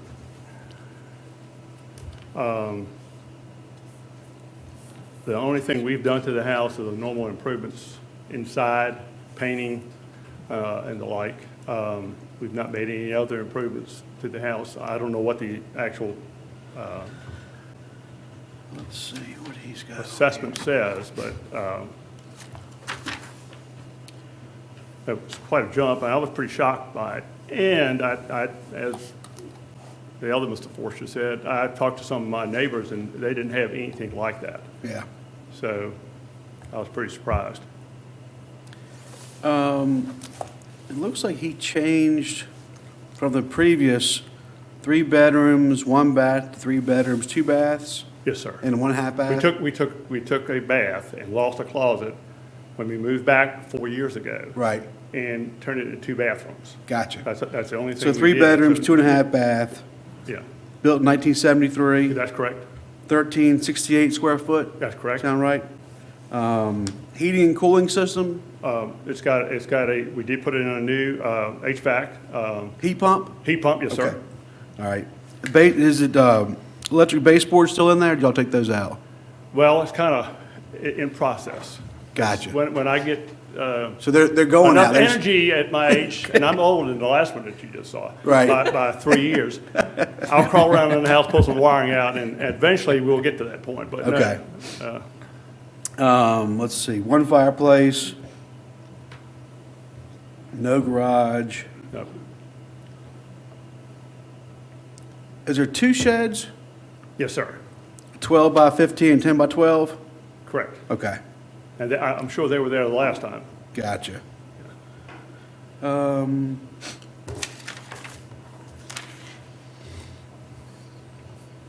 Again, you heard me tell Mr. Forrest, it's one of these things where we're seeing improvements jump, and we've got to go back and figure out why and where. Sure, And- sure. And, you I know, understand.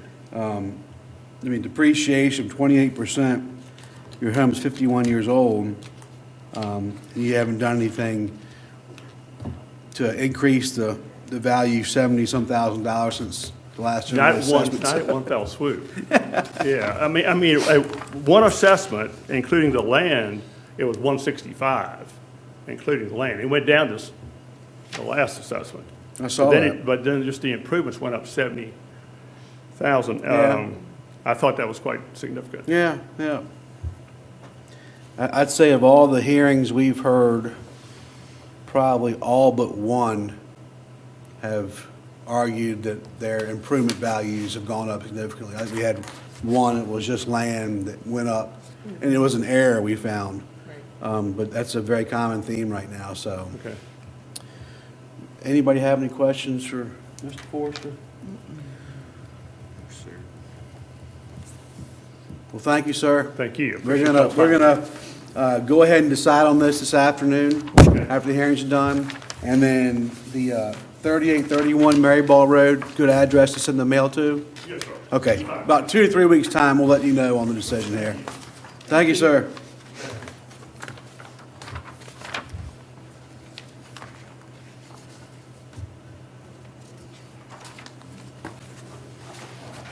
improvements, improvements, improvements. Yep. All right, let's see. Okey-doke, thank you.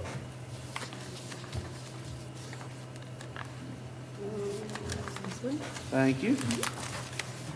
This is Davis. Is tax map in this one? 20. Thank yeah. you. There we go. Okay. I just don't understand on so many of these, why does the factor go from 100? It just kind of makes me think normal home to 103, 106. And like, They haven't done anything to it. because that boosts all those other numbers and they're, Right. Yep. Yep. but I mean, I guess what we're learning is that factor number isn't something that they like look at and said, it somehow gets pulled Yeah. out. This one It's just, Everybody ready for Yep. Vince's? is, yes, Vince, how are you, sir? I'm good, how are you? Good. Well, welcome. Come on up to the podium here, and You mind if I face the board, give you some pictures? that's fine, too. Gotcha. It's some of the land and how the water runs, and then pictures of the house, too. Okay. That we'll speak about. Okay.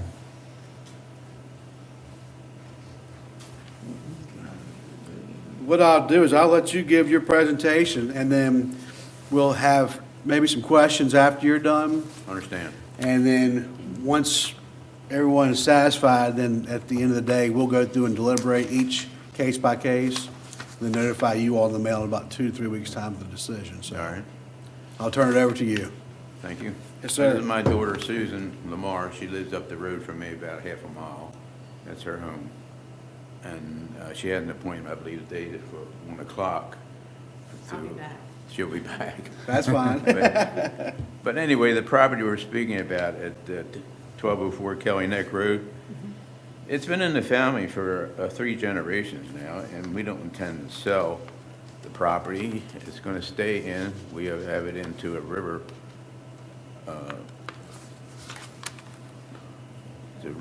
it's a river trust now. Okay. And everybody, and my children and family love the area, and we certainly enjoy it, or we wouldn't be there. And it's not a stick house, it's a modular home. And it was purchased in 1997, and the total price for it was $69,000. Compare that with what the assessed value is now is outrageous, in my opinion, and family. The vinyl siding has faded really bad because it faces the south all the time with the exposure to the sun. And the shutters that are on the front of the house also, they have faded real bad. So down the road, replacements more or less. Yeah, the front steps are treated lumber, which needs to be replaced because it cracks real bad, and you probably all experienced that. You have to keep paint on them, make them look halfway decent. And also, the steps in the rear are the same. You have some pictures there in front of you that you can refer to. Now, the roof needs some repair too because, or be replaced due to the weather and the age and the wind. And the walls inside of the house are sheetrock. It's not plaster. The modular home. The bedrooms are covered with wall-to-wall carpet. There's no hardwood there anywhere. And the kitchen area is covered with linoleum, and there's no tile in the kitchen whatsoever. The countertops are laminated. There's no tile on the countertops. And the kitchen cabinets are becoming loose at the miter joints, which I have to use Gorilla Glue, which I'm sure a lot of people have used Gorilla Glue here. It's a good product. The bathrooms, the floors are covered with linoleum. There's no tile in the bathroom at all, in but either one. And the fixtures and the inserts of the tubs are all pitted because of wear and tear.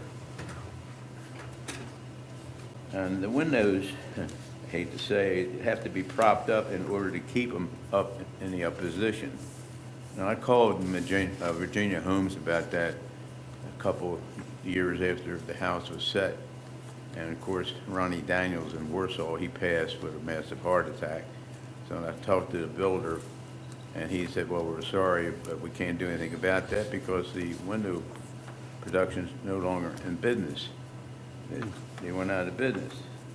So we're living with this until one day we will be replaced, but I doubt if I'll be able to because we're on a fixed income.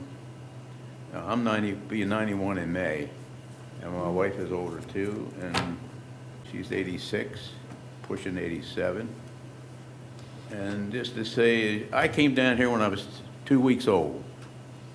My mom grew up over on John Road, and then also my mom and dad purchased a property there from the Balderson estate. Her dad had married the widow, Mrs. Balderson. And then my dad and mom had the land, they purchased that in 1960 when they had it assayed. And then we purchased a lot in the front when the people that had purchased all the property started the building lots. So we didn't want any company to be right next to us, which we're glad that we did. But anyway, back to the other papers that I have to tell you about is that the fixtures are all original in the house. Nothing's been done to the house. We do try to keep it up as best we can for what we have. Like I say, we're on fixed incomes, and you know, we're not like a bank where we can go to and get money like you can do with your property taxes that you charge people for. I understand you need the money for what you have to do, but you know, we have no county water. We have our own water with the well. We have no sewage. We have our own septic system. And you have no really fire department. You know, my brother-in-law died on the front lawn. By the time the rescues got there, he had passed. And my dad, he had a heart attack. And by the time the rescue squad got there, he had passed. So it's, you know, you don't have paid fire rescue, which you should probably look at. A lot of seniors live in the area. There's a lot of homes here, $1 million. You can look in the paper, in the Rappahannock Record, 1 million, 2 million, 3 million.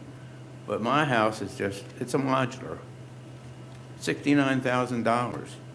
And you want $345,000 as the value of the vehicle? I mean, the building. A little bit excited here. Not used to speaking. But anyway, I like to, you know, take this in consideration. Now, the river is polluted. They start putting up signs in our area a couple of years back.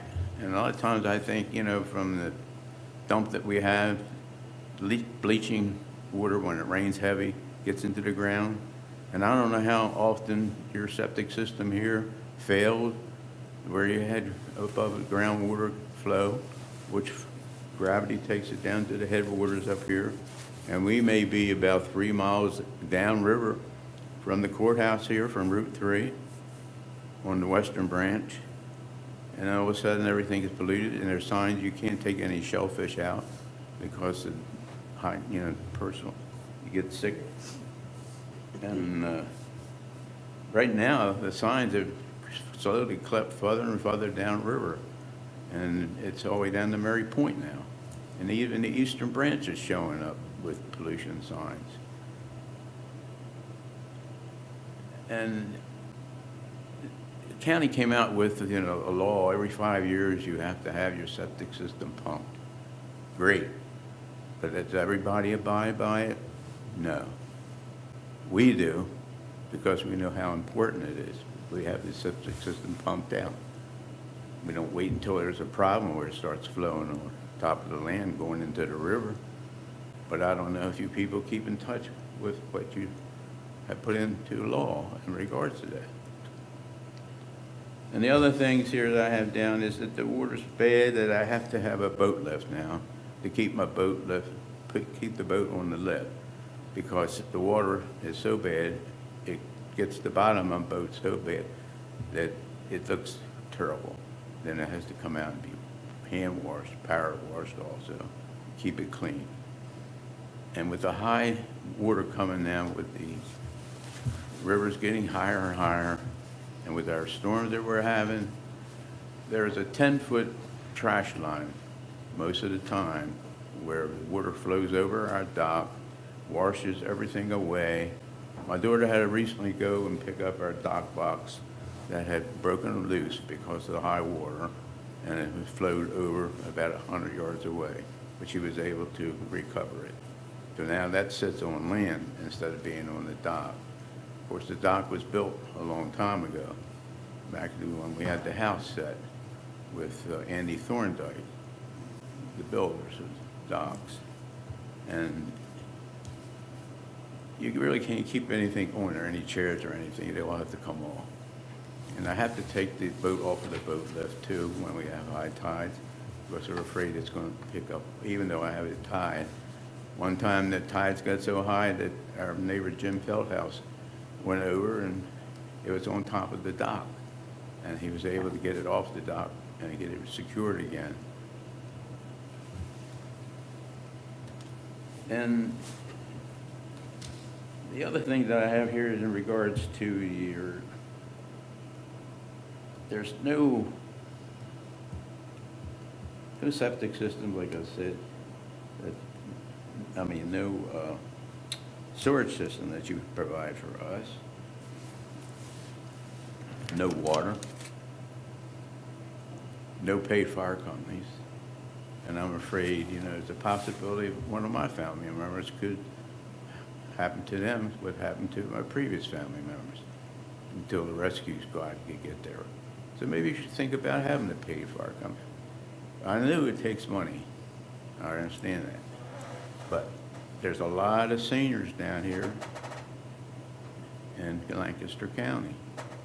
And you're bleeding the seniors to death with high taxes. Really. And a lot of people come here and they think it's the land of honey. I've seen it happen. They build these big houses. It's a great place to live. That's why we enjoy it so much here. We enjoy every minute that we're here. We enjoyed the small town and the crowded with the regular people that live here. I don't talk like a Southerner because I could live in Maryland. But we consider this our home when we come down here. And basically, that's about all. I'll just, give you the points, and I showed you the pictures. And every year, it's the same thing with the water coming down the road, coming through the woods from the next neighbor where the Dominion Electric has their right-of-way. And there's a right-of-way on our property, too, 50-foot that they have access to. And the front road, there's a 15-foot right-of-way, too, for the county to have in use. So I ask you to please take into consideration, we don't work anymore, and we don't get an income like you guys in regards to taxes, not your income, but for the county. I know you're here to hear what we have to say, and I say please take it into consideration. And thank you for your time. Absolutely, thank you. Does anybody have any questions, comments? No, I don't think so. Thank you so much. Thank you. Mr. Metz, here's your photos back. Thank you for providing those. We had, Hopefully it helps. yes, we had another property up the county that had a drainage problem as well, where it was a large swath of property and it was all drained right by this individual's house and his driveway. So every couple of years, he was having to add gravel back just to maintain the runoff. So we do have another property we just decided about with the same issue. That being said, we'll also go back and look at the other improvements here, because again, land went up 9,000, but it was mostly improvement value that went up significantly. So we'll go back and look at all those factors, take into account the photos you provided in your presentation today. You know, we can see where the gravel and the stone's been on the drive. Oh, sure, sure. And then you have to keep adding to it because of the gullies. You know, water goes to where it water wants to go. Yes, sir. You really can't control it. Right. Unless you put a big drainage system in where it goes underground. Right. To flow into the river. Sure. When it flows on top. Nothing to do, just, No. Yep. No stopping it. Yep. So you can move it, but it creates another gully. where Right. It goes. Right. That's a big problem. Well, thank you all for coming in very much, and we'll let you guys know, 2209 Middleborough Road, is that your mailing address? Yes. All right, so we'll send the letter to that address based on the decision we do this afternoon in about 2 to 3 weeks' time frame. Thank you very much. Thank you. Thank Y'all have a You good too. day. Bye-bye. She's going to hear the exact same speech, That's so right. maybe I can save the sentence for that one. Absolutely. She'll be nice. Y'all have a good one.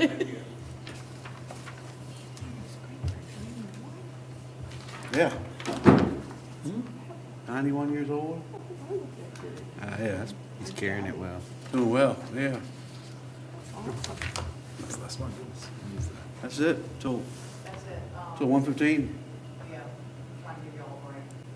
I think lunch is not gonna be here till about 12, so give you all some time to deliberate. Cool. Still have this one from last Tuesday. And Okay, perfect.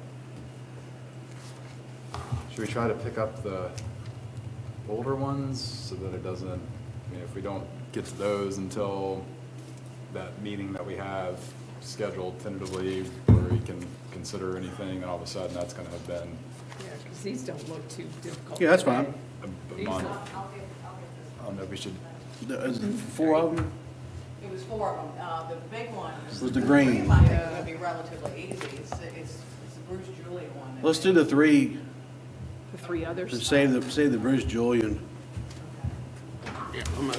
that was good information on, it's interesting that the landings, because to me, it kind of makes sense that the green to have different home site values, Oh, it won't? because each of those home sites is different, but it's interesting that the landing apparently doesn't have different home site values. I know. Now, I don't know if that's, you know, is that kind of an original assessment thing that just keeps getting repeated, and because for whatever reason, somebody 20 years ago at the green put different values on the home sites, Yeah. and that's the only one that they did that, it just gets Carried repeated. over and carried over. I don't know. We were talking about, you know, where I could see at the harbor and stuff, how those would all sort of be so similar that it's hard to, but the landing, I would think would be pretty easy. I would think so too, Or yeah. the front ones would be higher than Yeah, yeah. the back ones or something, but. Did you go to that council meeting last night? I did not. No. I wanted to, but then, we had a high school sports thing, so Yeah. Rob gave a presentation for the soccer parents. Oh, nice. There was all like 6 of us there. So I got till 7 o'clock, so I was coming back home. Yeah, I would have baseball practice till 7:30. I thought about trying to run by, but gotta get kids to bed. Yeah. Busy enough all day.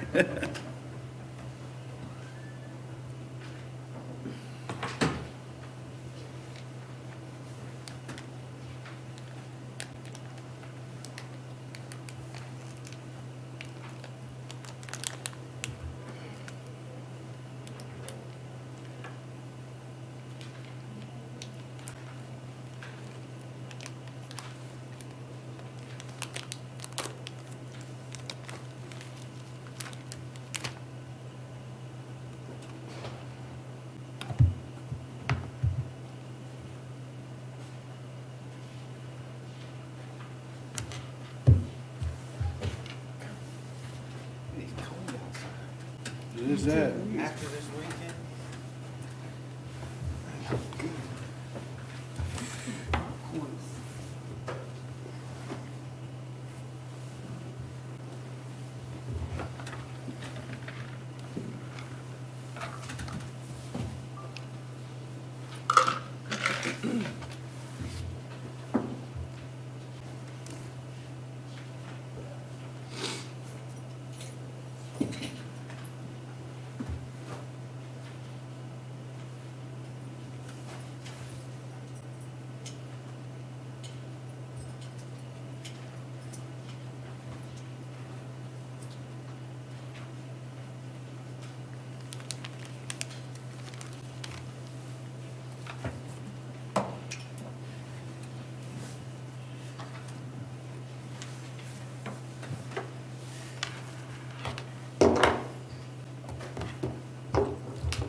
Hoover, Manson, Manson, and Hayes. Thank Thank you. you. Earl. You're welcome. You cold, you feel it chill? I do. Yeah. We need him to do jumping jack. Thank you. Thank you, ma'am. We have any substitutions for that? That's fine. Okay, yeah. Just,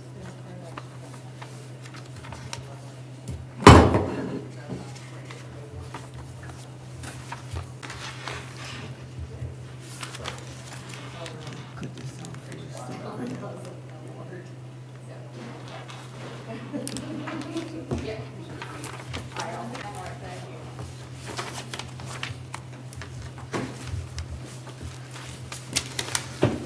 All right.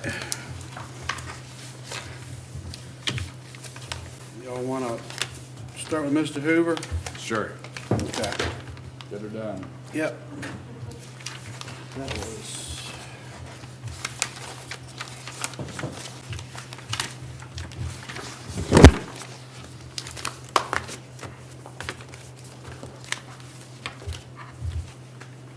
Mr. Hoover's property is down off Mosquito Beach Lane. I think, if memory serves me correct, he was, I think this was improvement value as well, wasn't it? Yes. Land stayed the same, improvements went up from 204 to 700. 204, 700 to 341.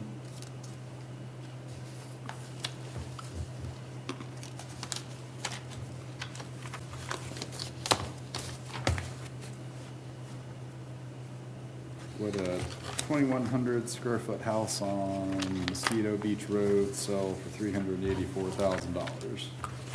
I think what we talked about was looking at his neighbors and see what the factors and such were. Yes. And he was upset that the waterfront properties did not have Right. The jumps that his did. the jumps that his did. I'm not sure exactly how he'd take that into consideration, but it's probably pretty bad. I mean, have you noticed on Overlook what the new assessment is? No, I didn't. It's like 1.3. It's less than the purchase price was in '21. Wow. The one y'all just had the contract on? Mm-hmm. Yep. That Yeah. you did the Yep. appraisal on. Huh. That's strange. That is strange. Yeah. It seems like some of these big, right, and then that one on Orchard, that was assessed less than 750 and apparently had tons of, I just don't know how to square the fact that everything that's listed is listed higher than the assessed value. Well, a couple people have said they wouldn't sell their house for the new assessment. They just wanted to be the, get the numbers down. Yeah. Here's Mr. Hoover's house. Two-car garage. So what do we need to know about his neighbors?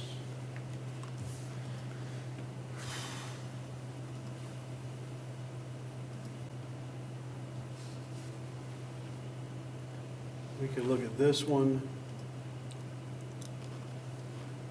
People's tax law. All right, we need the tax card to see what happened. I guess, You want to look at these three? Yeah, let's do that. So 39A 29, Okay, 39A 28, okay. and 39A 22. Yeah, because I believe he didn't really mention the same properties that were along beside him. No, he mentioned these across the street. Yeah. Yeah.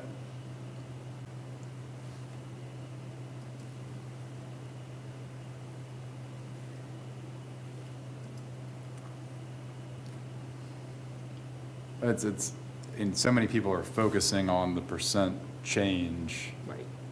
versus their neighbors but you can't really equalize, right?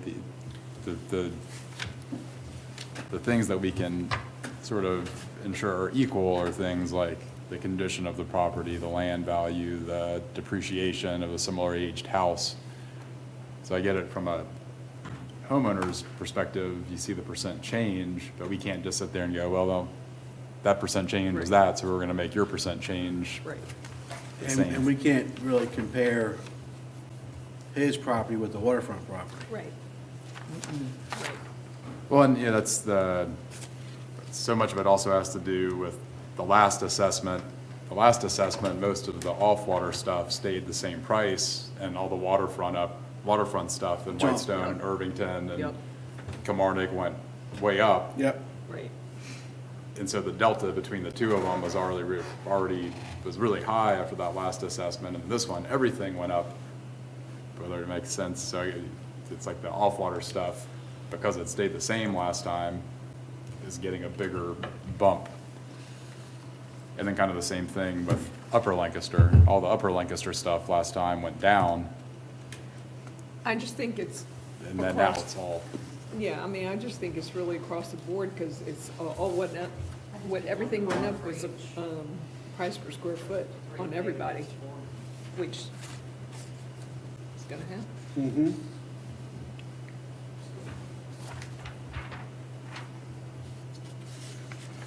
What you got, Neil, for Yep, just read them out. so let's look at, 9, 8, and 2? 2.2. Yep. So 2.2 went up 66%. How about factor and depreciation? Factors 103, depreciation's 45%. The house was built in 1945. In what year? 45. Okay. When was Hoover's built? Where's that? This No, was 2002. 2002. Yeah. All right, how about parcel 8?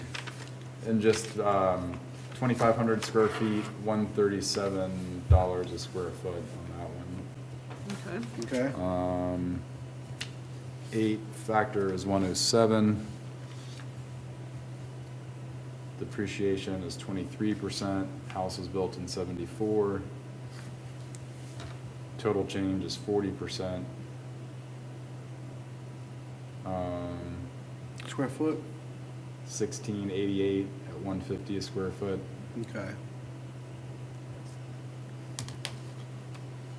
That one, the class is B, so below average on the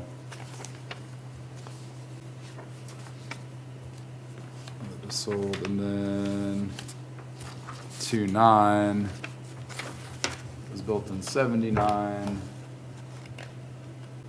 That went up 53%. Factor 107, depreciation 17%. So Hoover's got a higher depreciation, but his factor is way higher. Factor's higher Yep. by a bit, yeah. That's a GB.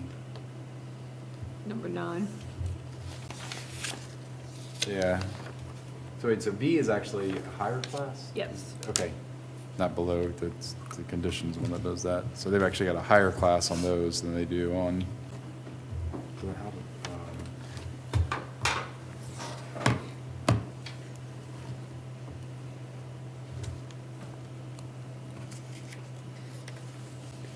Well, in my opinion, the factor shouldn't be any more than at least the neighboring properties.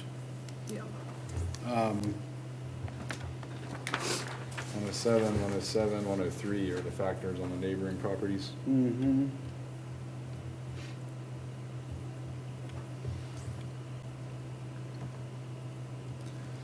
Didn't something just sell on, was that Mosquito? No, it wasn't Mosquito Beach Road, that was just Beach Road. And there's just a little house that, but that was, I think, Beach Road, not Mosquito Beach Road. Yeah, Joanna bought it for $225. Okay. Be curious what the assessment on that was, just to see. Yeah, that was a little, I think 2-bedroom, 1-bath house. Yeah, different. I think it was on the same street. I don't think anything has really sold down Mosquito Beach Road that I can think of.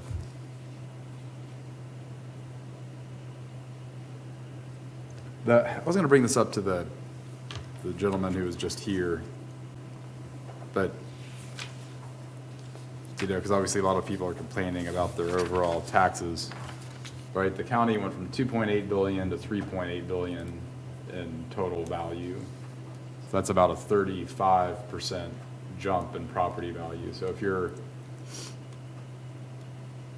assessment went up more than 35%, then you're going to be paying sort of a greater share of the taxes in the county. But I guess that's like what I think Mr. Forrester was saying, that all the land has stayed the same. It's like everybody with the house is going to be carrying a greater portion of it. I think that doesn't really, that's what's interesting when you're looking at the percentage increase, and of course why it bothers people so much is that if your percentage increase is a lot higher than the total county increase, then you're probably going to be looking at a pretty good increase, even if the tax rate comes down. So it is interesting that all of those on Mosquito Beach Road had that 50% increase. Well, it's because the price per square foot doubled. Yep, Is one of those the Johnston's yeah, property? yep. And then the one, 2.2 is the one next to the Johnston's? Is the Johnston's 2.8 or 2.2? Johnson's 2.2. Can you pull 39A 110? That's, I think, kind of an interesting, 39A 110, yeah. That's the only thing I can think of that sold. That was a house that was practically fallen down. A bunch of those properties have beach access, Oh, yeah. but some of them don't. So I don't know if Hoover does or not. I don't think so, No, because I it's know just, would- it's just the ones, I would think not. further yeah. down. it's isn't just it? the ones down further. I know Johnston does at, so 2.2 Oh, do they? has it, yeah. I know Linda Blades did, and hers was right next door to Mr. Hoover. So he's Hers was 2.9? 9, yeah. But 39A 110, Emily Carter had it listed, and the house, there was like a hole in the roof, but somebody bought it and has done a ton of work to it. I don't know if that would have, I'm just curious, like what sale would have caused those houses on Mosquito Beach Road to all go up 50%? So this house right here, Yeah. If you click on that, what is that?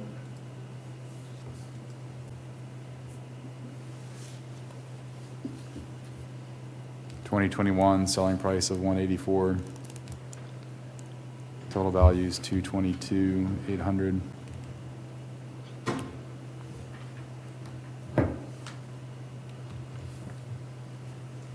Factor 103, physical depreciation 45%. Built 1955, 1,500 square feet.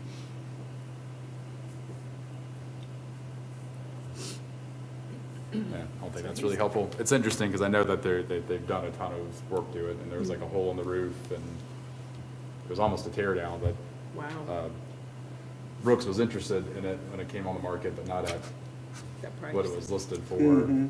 And then that was when things were going crazy, and I think the people just bought it because you had beach access. Looks like Hoover's is the newest house on that strip.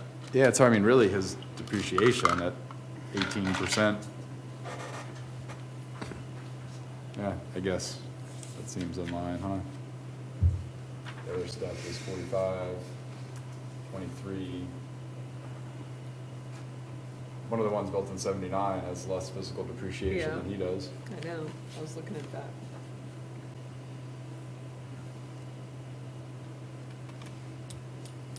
They got conditions, AC, GB. I think we need to take as factor, at least back to the last assessment of 110. Yeah. So 113 to 110, the depreciation is right there in line with the other properties for being a newer house. Yep. So I don't know if there's any need or warrant to change depreciation. What do you all think? Yeah, that's fine. Just change the factor from 113 to 110? Everybody good there? Yep. Neil? Definitely good with that. I'm just trying to think about fair market value. Hard to know, not seeing the inside of it. Is 384. Seem like, trying to think of what sold for 400,000 and, I mean, you're seeing some off-water stuff sell for 400,000, just as it, does it seem like he's being, and if he's being overburdened, then probably some of these other properties are too, but again, that's the hard part, where people coming in and just giving us percentages isn't really helping us. And the question is, how much are we supposed to go around and do a CMA for every property who comes in if they don't No. like it? I don't think we're No, supposed to we do can't- that. we But I can't think do in this that. situation, No. from an equalization standpoint, That's what our job is. I think obviously the waterfront neighbors are gonna have higher factors Yeah. and a whole different price per square foot structure based on the neighborhood Yep. type and stuff, so I don't think that's gonna help us. So I think from an equalization standpoint, it seems mostly fair, but taking that factor So you good with that joint one change? back to there. Yeah, I think we Okay. may see him again. I think I don't know if telling people, if it's something to kind of tell people, hey, because it says that in the manual for us, the two things you're supposed to look at is equalization and market. The way I read it too, they only get one bite of the apple here. If Okay. you're happy with y'all's decision, then their next stop is Yeah. Okay. All right. You came in more than once last time, right? What's that? Well, Yeah. he did, but the reason was he kept asking questions. That's when you all asked Mr. Walker or Mr. Eames, one of them to come in and try to answer some of his questions, because they were asking y'all questions. We didn't have answers. Right. All right, for 39A21, Mr. Hoover, we're changing the factor from 113 to 110. All right. Minton's, Frederick and Kendall Minton.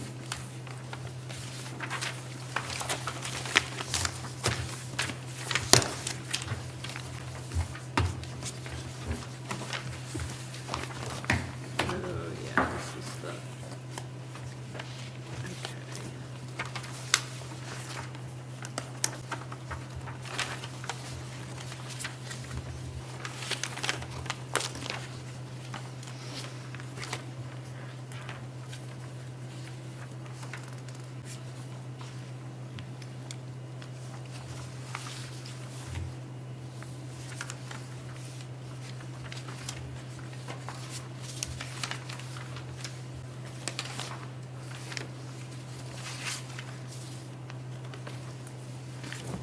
All right, so this one, they had the guest house, right? Yes. That he was saying was good for sticking some grandkids in, but. All right, and this is one where a big change was because the square footage went up, right, as I recall?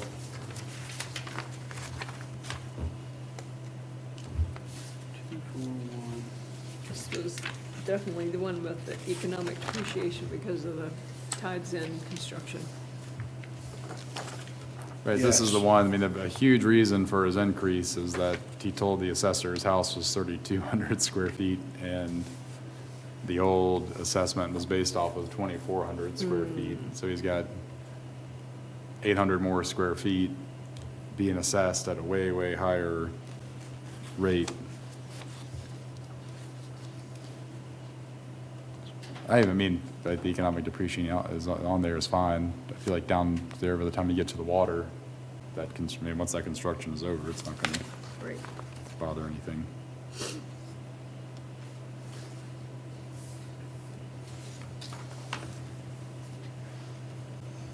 So he went from 1,091,000 to 1.6 million.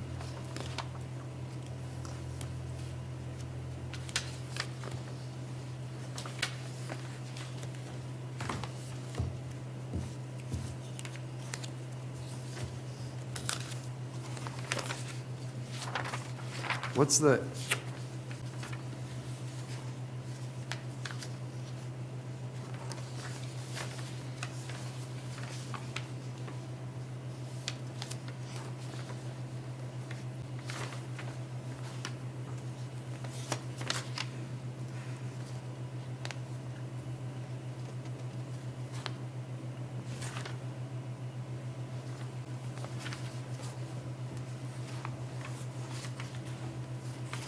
what's the second one that's got a value of 816,500? That's the little guest house. Guest house.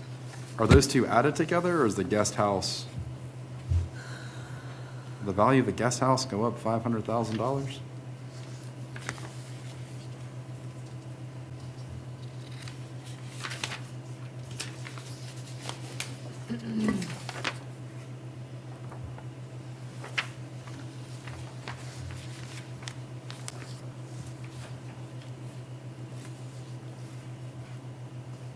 No, the guest house was 124,000 before, and it went up to 209. So what is the 816,000? I think that's the square main footage. house. I think, if I'm looking at this right, I'm getting all befuddled myself. Okay, so that's the, The main house is 3,200 square foot. Guest house, the previous tax card was 1,053, 241. but he wrote down 800 square foot. Hold on a minute, let's see.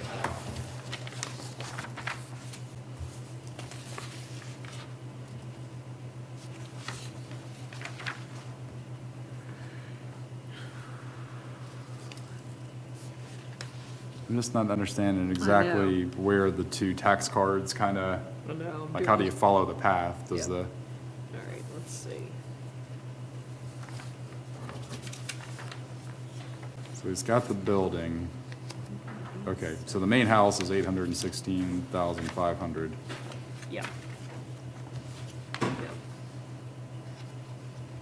Because it's got a factor of part of that is a factor of 155. And then the guest house is 207,000, a factor of 106. Right. Depreciation. It's got economic depreciation, a couple of different places on here.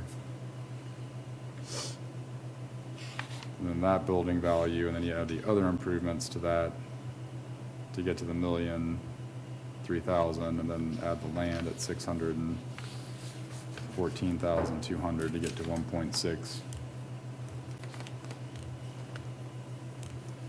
And it doesn't seem crazy far off, right, for a 3,200 square foot house with a guest house In Carter Drive? on Carter's Creek to sell for 1.6.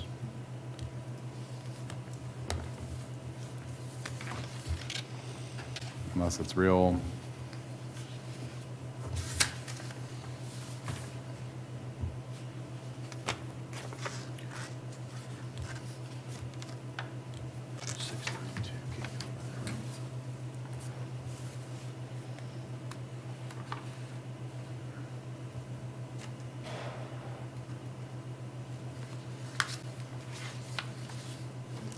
If I had to guess, I would bet that a lot of the properties in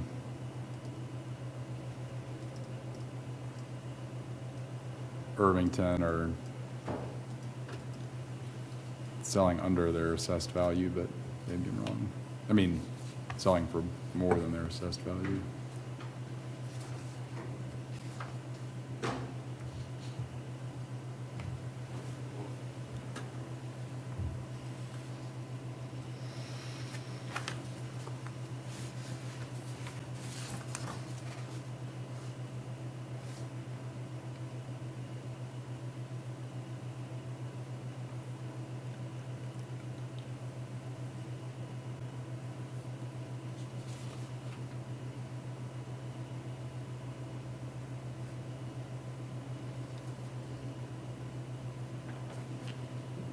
Actually, where all the construction's going on is on the opposite side of Tides End. Yeah, they are building something over there by the par 3, Are they? Yeah. It's Oh, right okay. right over here. but I don't think What are they it, putting there? I don't know if it's storage or is it housing? I think they're going to put some cottages over there. Are they? Okay. I mean, that economic depreciation is done. I feel like that's not, other than the noise during the day, which eventually will stop, doesn't really affect things a whole lot.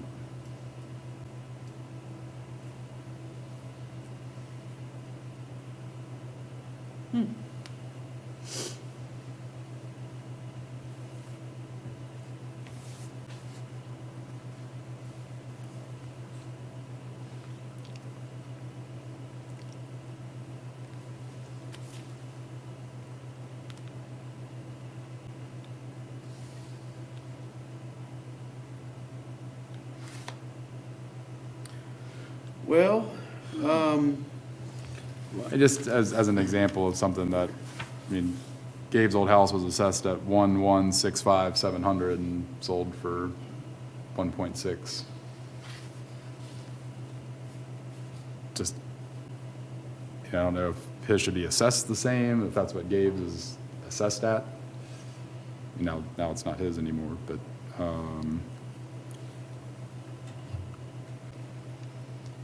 I don't know if being there next to the tides is a big positive. Or, we have the, I would think it would be. I would think so. The old factor was 150, this factor is 155. Right, there's no physical depreciation because they rebuilt the house on the old one. Now the physical depreciation is 6%. He's got an economic depreciation of 5% on the house.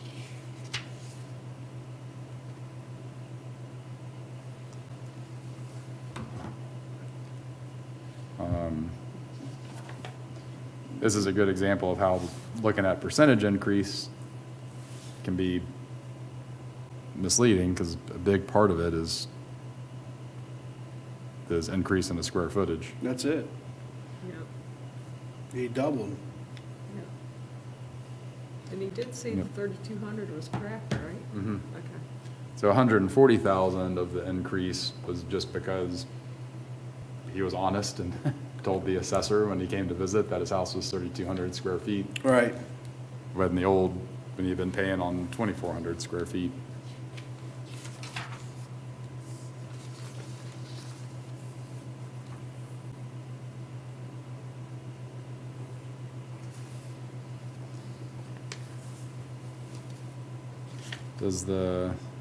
So the guest house went down in square footage from last time.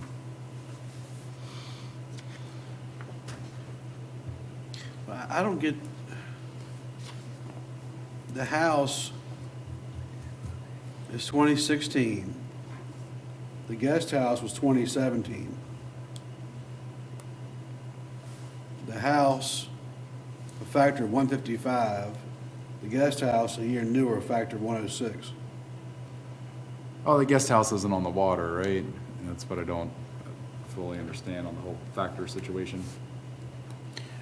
What was the difference in the economic depreciation for those two places? Why is 110, 105? Exactly, yeah, I don't get that either. The And only thing I what's- could think of is because the guest house is closer to the construction.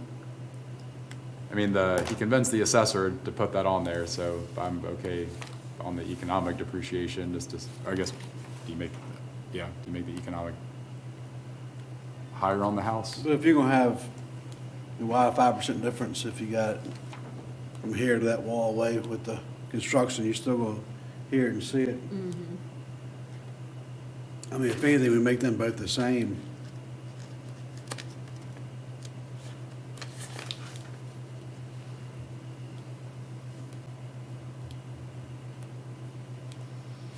But again, and then look at physical depreciation, how do you take a newer home, depreciate 20%, and a 1-year older home and only 6%?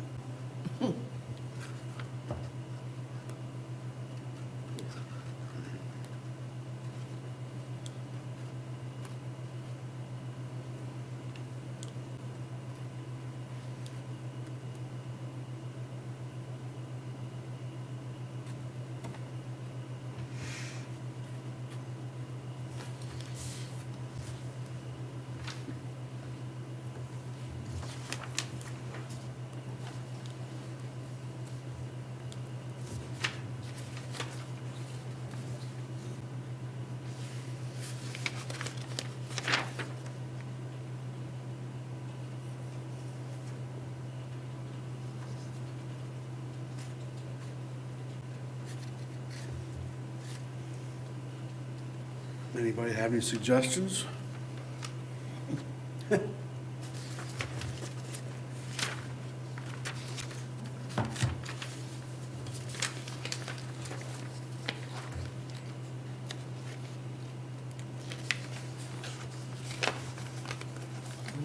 Yeah, this, if anything, the depreciation of 20% on a 2017.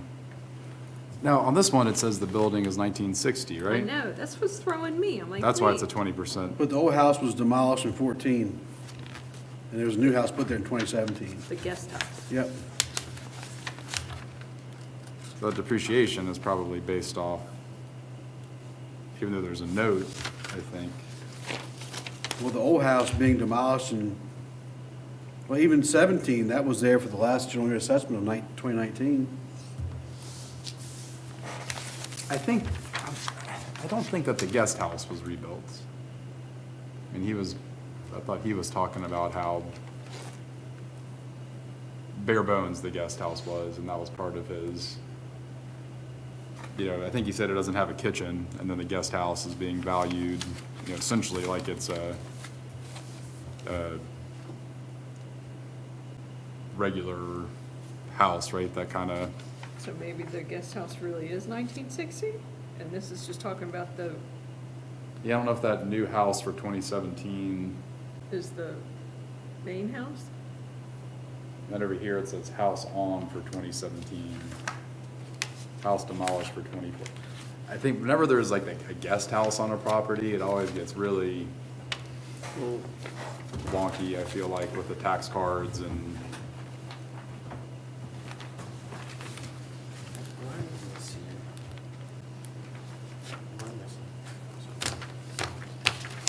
So that's this is the guest house card, and this is the main house value. That's where they bought that over to come up with the total. That's what I'm. Yeah, I did the same thing. I did too. I'm sorry, Yeah. is that right there, Captain? Yeah. It looked like it was being accounted for twice. and remember this from last year, what's weird about this too is that it's like the main tax card is the guest house. Right. I know, that's. And then the nicer house that holds more of the value is just Yeah. over on its own Yeah, tax card by itself. So I think what we're seeing is most of the notes for the property are on this main tax card. right. So I think when it says house demolished for 2014, new house on for 2017, that's talking about the 3,200 square foot house that the guest house is from 1960. 1960, okay. Well, to the taxpayer, it's actually better that way because all the improvements are getting taxed on a 106 factor versus 155 factor. Yeah, Well, no, because the only improvements that get the 106 factor is the guest house improvement, right? right. I guess the boat lift, the riprap. Yeah, that is better for the boat lift, the rip. Oh, no, well, sorry, because it's got subtotal 207,942, and that gets the factor of 106. Yep. And then the 844 is, well, the main house is 816.5. I don't know that any of maybe none of the other improvements are getting a factor put on it, which is a little different than the other ones. I mean, if the factor on the old tax card for the guest house was 100, wasn't it? Yes.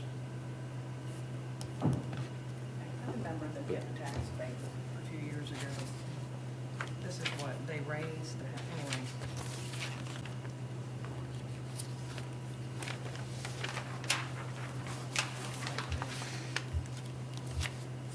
House was raised on December 4th and 5th, 2014.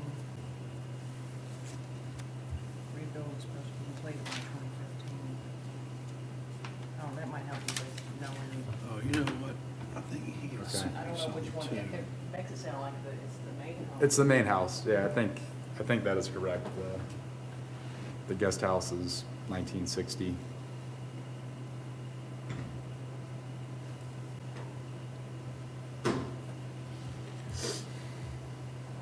I think this is something that Crystal pulled dealing All right, with. so he sent me an email last week after he came in. He said he checked the plans of the home. The main house plan showed conditioned square foot at 2140 square foot. And 913 on the second floor for a total of 3,053 square foot. Okay, so that's a change that we can make. So 3053 square foot on the house. Great. And then on the guest house, 800. Okay. And that's actually what the assessor had on here. Instead of 1,053, it should be 800. But it doesn't seem like that came over, right? No, the I 1,000, don't know why that's I don't know all. why the note is on this. Maybe these are, I don't know why the note's on this one. That should be changed to 800. But that's not, the 800 isn't on the field data sheet. Probably because it didn't measure.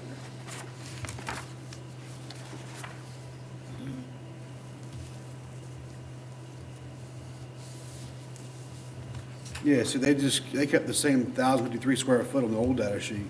Yeah. So at least that's two changes to make it accurate. Yep. Now, on the guest house, you all want to take the factor from 106 back to 100 where it was before? I don't see why you can't now. All right? Yeah. You want to leave physical and economical 20 and 10?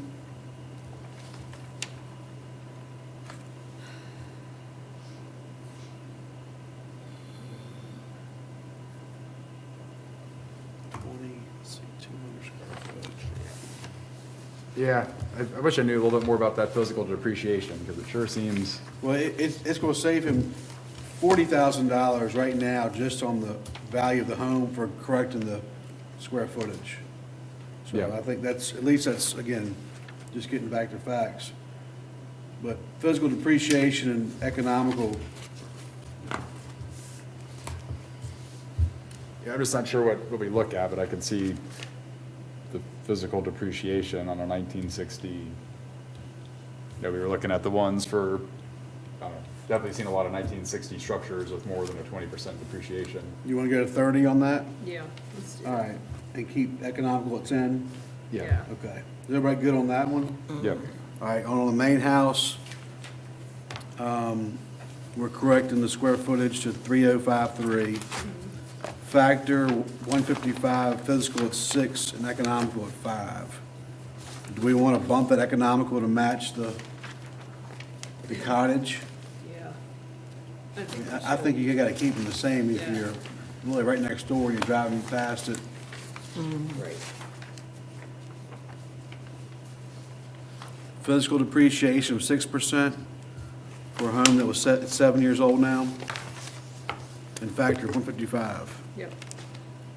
Keep those? I think so. I think we went from 0 to 6, so you increased the depreciation from the last time. All right.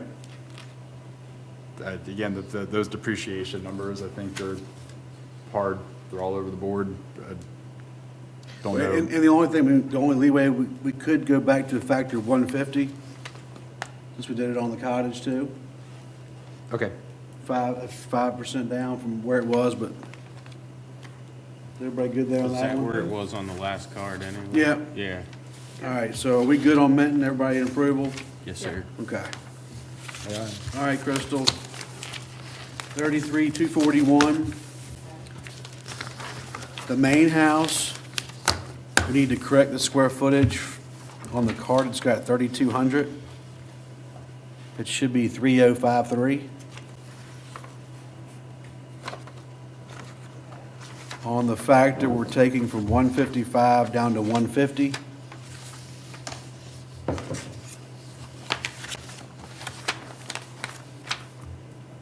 And economic depreciation, we're increasing from 5% to 10%.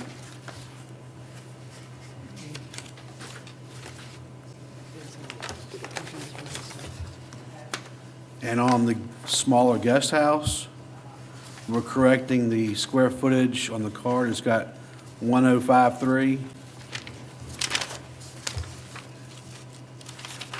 And it should be 800. And we're taking the factor from 106 down to 100. And the physical depreciation from 20% to 30%.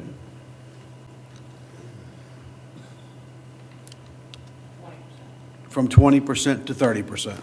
Yep.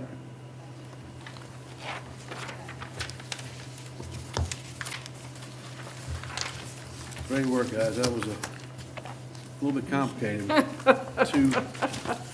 Two dwellings and, all right, Miss Haney.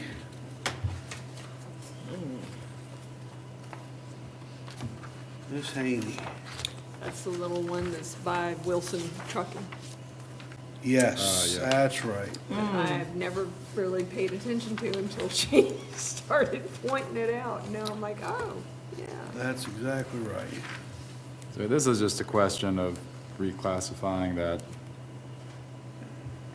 the Yeah, this building. The was old one, the building was valued at, fixing the card because remember it's showing the, it's not a two-bedroom. right, it's showing the double wide, which is real estate versus, So they've seen occupancy, they've got fair value.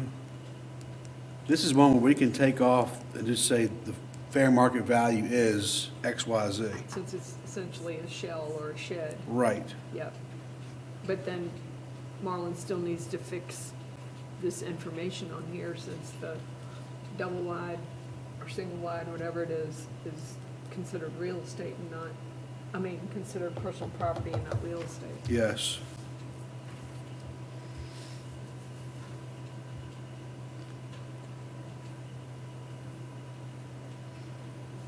The old one had baths as one. So I don't know where they would have gotten the information that there was two baths. But I guess that's what we're thinking, that it's the mobile home information. Well, I bet they probably pulled it over from the last card. No, that's the last card was different. It had bedrooms one, baths one. Yeah, I don't know where they. So I would have changed to 2 and 2. Yeah, that's crazy. So we need to take all the bedrooms and baths off Yep, and just give it a fair market value for the shell that's there. yep. All right?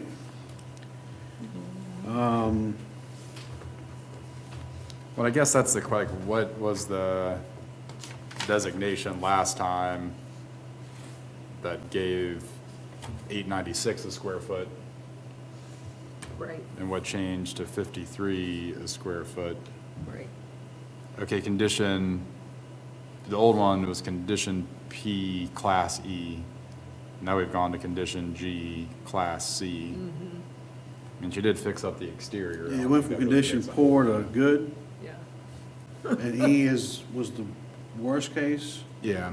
and C is better than that now, I guess, so, yep, I don't think the condition can be considered good when it's not, it's good compared to the pictures that we saw right.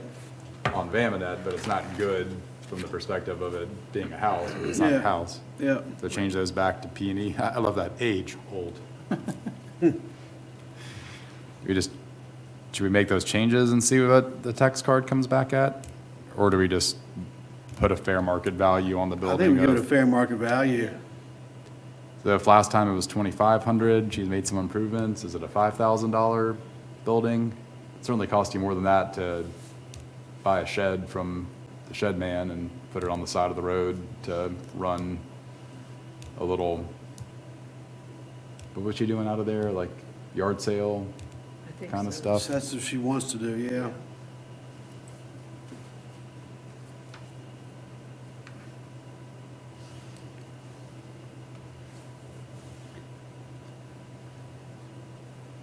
Or do you just go back to the old value? I mean, I feel like the value has increased, just fix it up a little bit.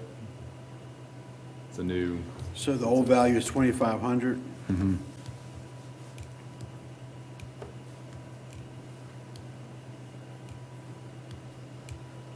Let's see if we go. 45. Factor stayed the same.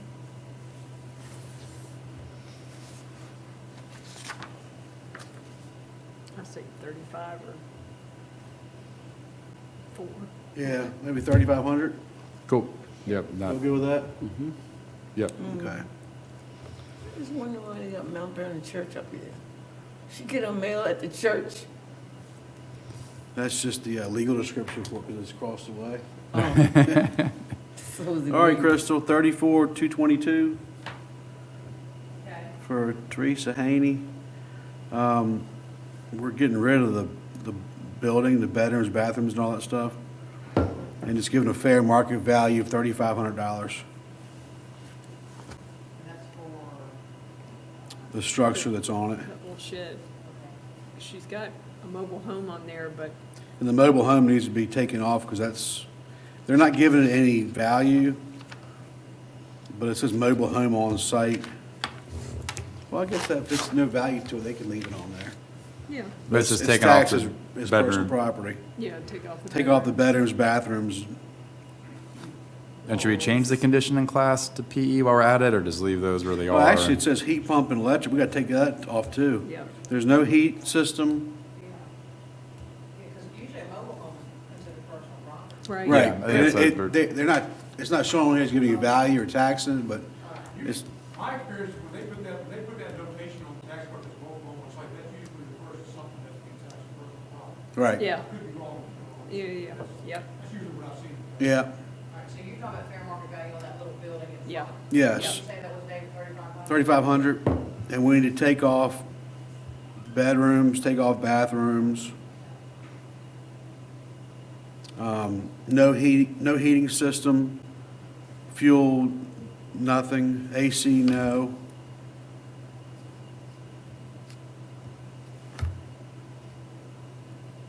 And that's it.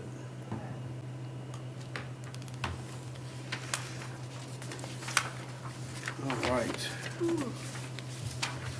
So we're caught up from the other day with the exception of the green. Yep. Y'all want to go ahead and start with the first one of the day? Mr. Kafuri, Sure. Black Stump Road.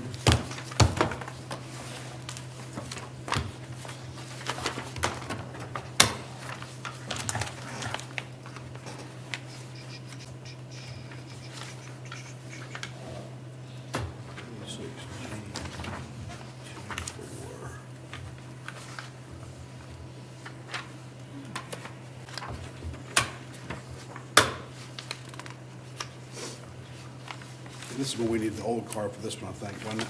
Yes. Can you check this one, Crystal 26G24, see if there's a field data sheet?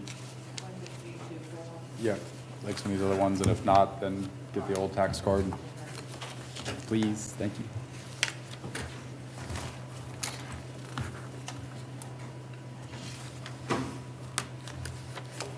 Interesting that the note, it says econ for deck. So they put in economic Yeah. depreciation for the Yep. deck. Yep.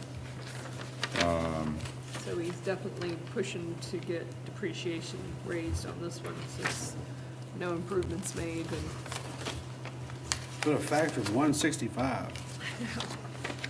I mean, that's can't some, picture which house that is. that's some pretty land down there on the end of Black Stump Road. It's and- gorgeous, I mean, that's some of the prettiest. gorgeous, Yeah, but he's got a shared pier. right. Now, see, that to me would be a reason for Yeah, it's shared economic. pier, and they get 50% depreciation. But I can see economic for that one, or functional.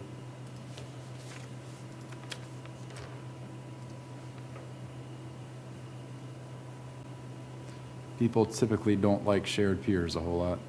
No. I think that did that auto-correct you to something? It did not let you do KF, David. It's K. Might have. KFURI. Yeah, it keeps on changing it to something else. 4696.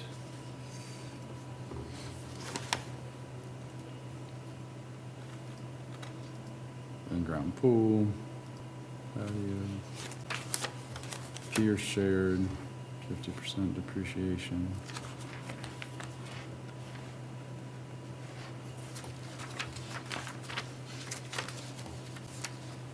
That's from 2011. It'd be a pretty easy house to sell, I think.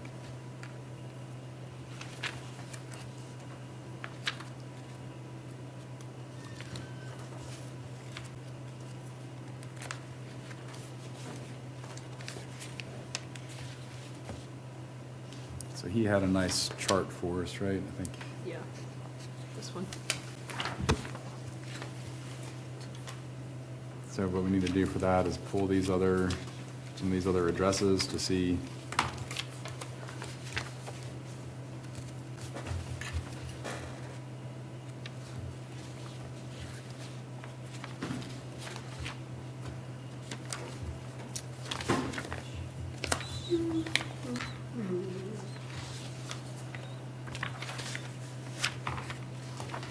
Factor went from 140 to 165, so that's kind of what we need to look at, is what the other factors Yeah, are. that seems crazy. Oh, Considering the one we just looked at was across from Tides End, that was 155. Yeah. Thank you, ma'am.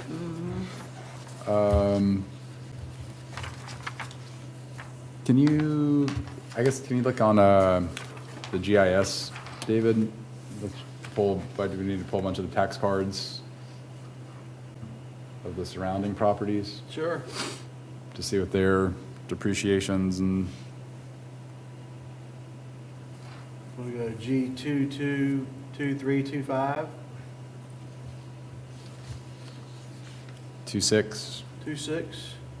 So 2, 3, 5, and 6, Crystal? 2, 3, 5, and 6. Uh-huh. Okay. I feel like once you get down there and people start having that split house situation, that it's not a great comparison. You mean where you have your house across the street? Yeah, Yeah, Yeah. it's kind of wonky. it's really those right there on the end that are, yeah, if everybody else is. 25 a factor, that's crazy.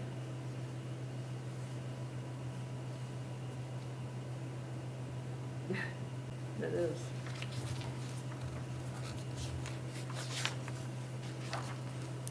So so something, I bet you that's because it went from a Class B to a Class A.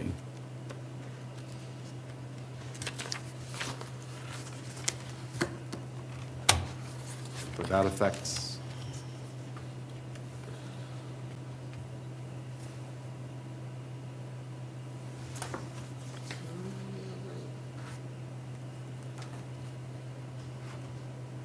Does that have anything to do with the factor, the class? I still am not 100% clear on exactly what the factor, like, I don't think he sat there and said, I'm going to change this factor from 140 to 165. There's some relationship between the information that gets put in. Now, I know that he said, right, at that meeting, he said he's got something with the, that map that he had with the home site and stuff, that somehow that affected the factor. It seemed to me like everything See. he did was all based on algorithms, and Yeah, he couldn't explain it to us. He said, but it's in the computer, yeah. right? I mean, It's in the computer. it's part of the system, and I can't do this, but I can do that, and so that's why we've got to break it down and go, okay, what makes sense here? Can you pull it up on Google Earth? Just curious, like if you have a home that's built 50 feet from the water versus 100 feet from the water, should that make much of a difference? I mean, really, it all kind of depends on the lay of the land and the view. Some places that can matter a whole lot. Some places, I mean, he's got great views. Gorgeous, yep. They got great views, they got great views, they got great views, they're all the same. that 1, 2, 3 down, that sold pretty recently, right? Maybe Which not. one? One more beyond that. This one? Okay, so this is. That was 2, Linda 3, 5, Menzel's it's house. helping out a couple pages. That was the one that, D. Linderman, yeah, what's Linda Menzer owned. 2.2 is factor 165, 2.3 is factor 165.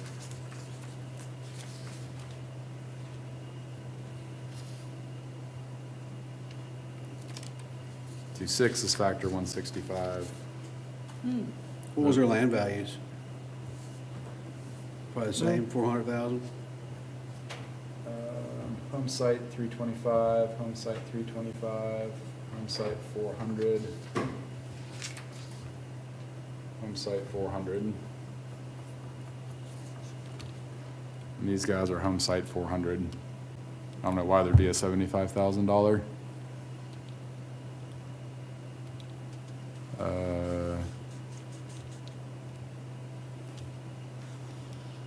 Difference.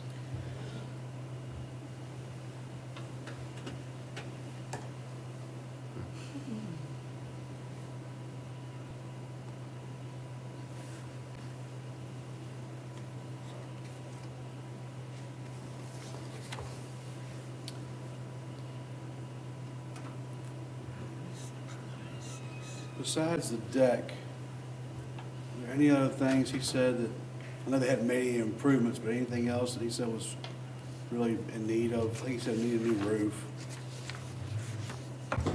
So I'm wondering if we adjust the factor, then we do it across the board for those neighboring properties too? Or do we go back and look at the physical depreciation just on this one and leave factor alone? To me, 25 sounds crazy for a factor.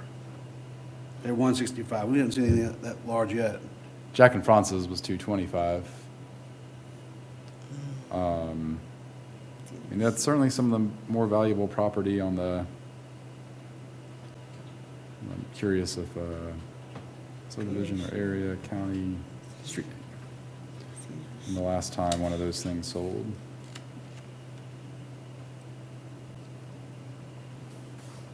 In addition to 18. These were sealed, that must be approved. Addition to 18, Pierce Street, lot 3. Echo for that.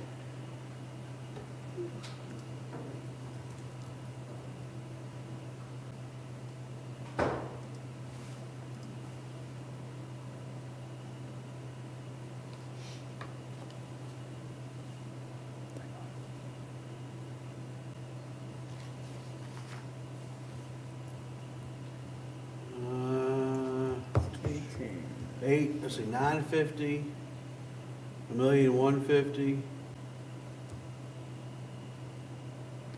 1,475. Here's the one that was, well, that's the one down the point. Yep. That's the whole point, 2.1. Did that one come up? Here's the one, two doors, 3 doors down, 3 years ago. 1.65. And that is 461 Black Stump. Yep.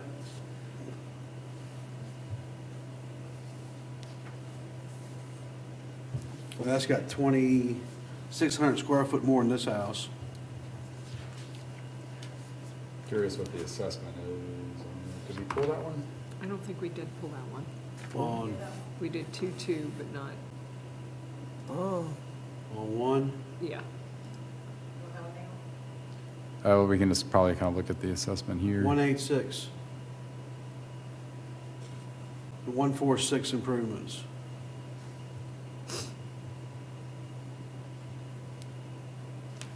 I mean, so that seems to me it was 3 years ago that it sold for 165.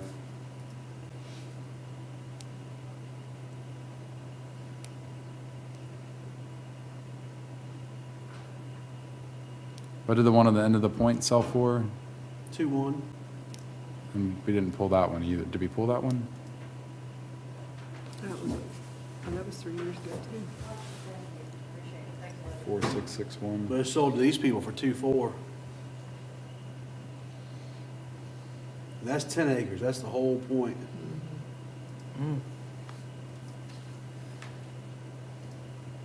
That's this property right here, 2.1. Okay, I was thinking, all right, so we didn't pull that one. So that's not really.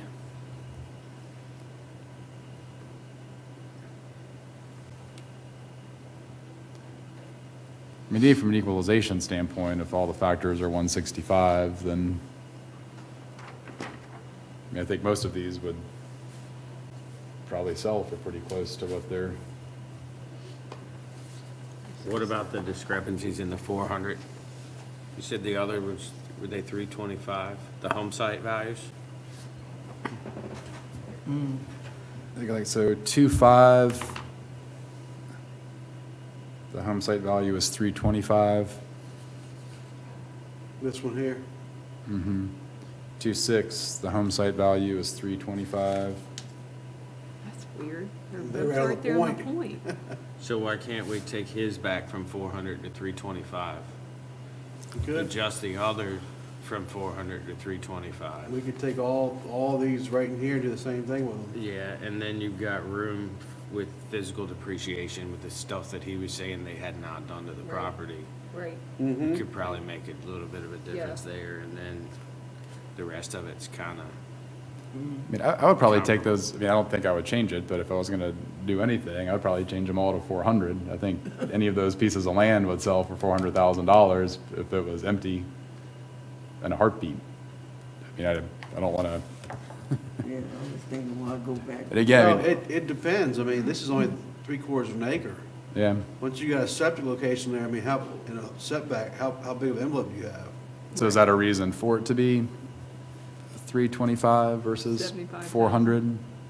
Having that, very likely. yeah, because what he said is that his little algorithm thing of looking at shoreline and the size of the lot, is just what's weird, is it's all like interconnected when he does his math on it.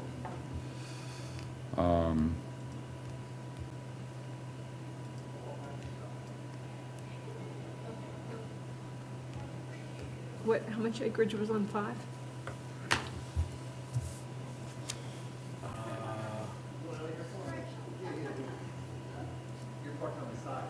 .92, pretty much the same as the subject one. That's crazy. Yeah, this is the subject, .91. 1.16 Jim Parcell next door. He's at 1.9. And then the other thing for him was looking at the increase in value, right? Yeah. What is, so 2.5 is an empty lot, is that right? Yeah. Yeah, it's got something on it. Riprap, probably.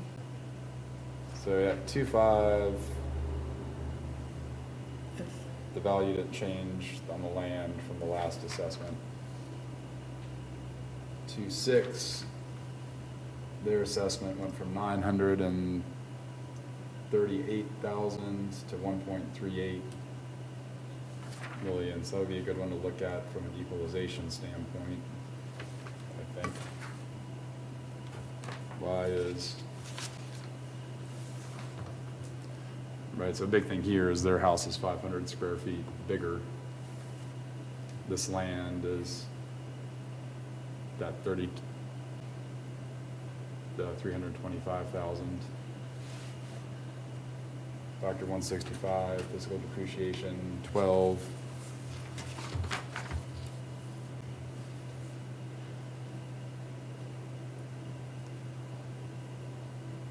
This is physical depreciation 18. This house is older than this house with a lowered physical depreciation. What's physical depreciation, another one? 12.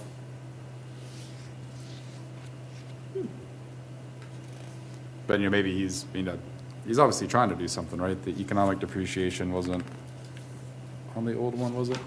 But it really shouldn't be economic depreciation for a deck. That should be functional depreciation, shouldn't it? I wonder if that's the case of somebody who was working for him, is the one who did the, Well, I think we can change that. okay. You want to just keep that 6%, put it under functional, and then maybe change physical from 18 to, he said they need a new roof, the deck is pretty much shot. Well, that's what that 6% is supposed to be for. Right. I could see making the functional depreciation 10% for the deck and the shared dock. I don't think it, No, I didn't think about I don't know, people typically do not like shared piers. So what are you saying for get rid of economic and take functional from what now? 6 to 10, Okay. put something on there for the shared dock. All right. I just wish when we're picking these, like, physical depreciation numbers, that we had something, a standard of some sort. I understand when we see the situations where the physical depreciation is the same from 5 years ago, we bump it up, but he did bump it up 8% from the last time. The factor thing is crazy, I think, but from a equalization standpoint, everybody around them had their factors jump up. All right, so are we all in agreement, the only thing we're changing is that functional? Do you want to hit any more for physical? I don't see why we couldn't, I mean, maybe 18 and 25?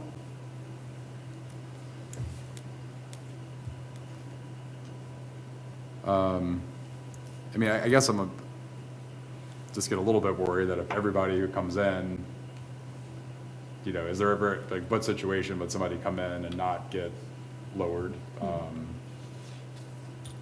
mean, I get that they have a Well, they've situation, but I they've think got that to they're- prove to us that they think this is wrong. Yep.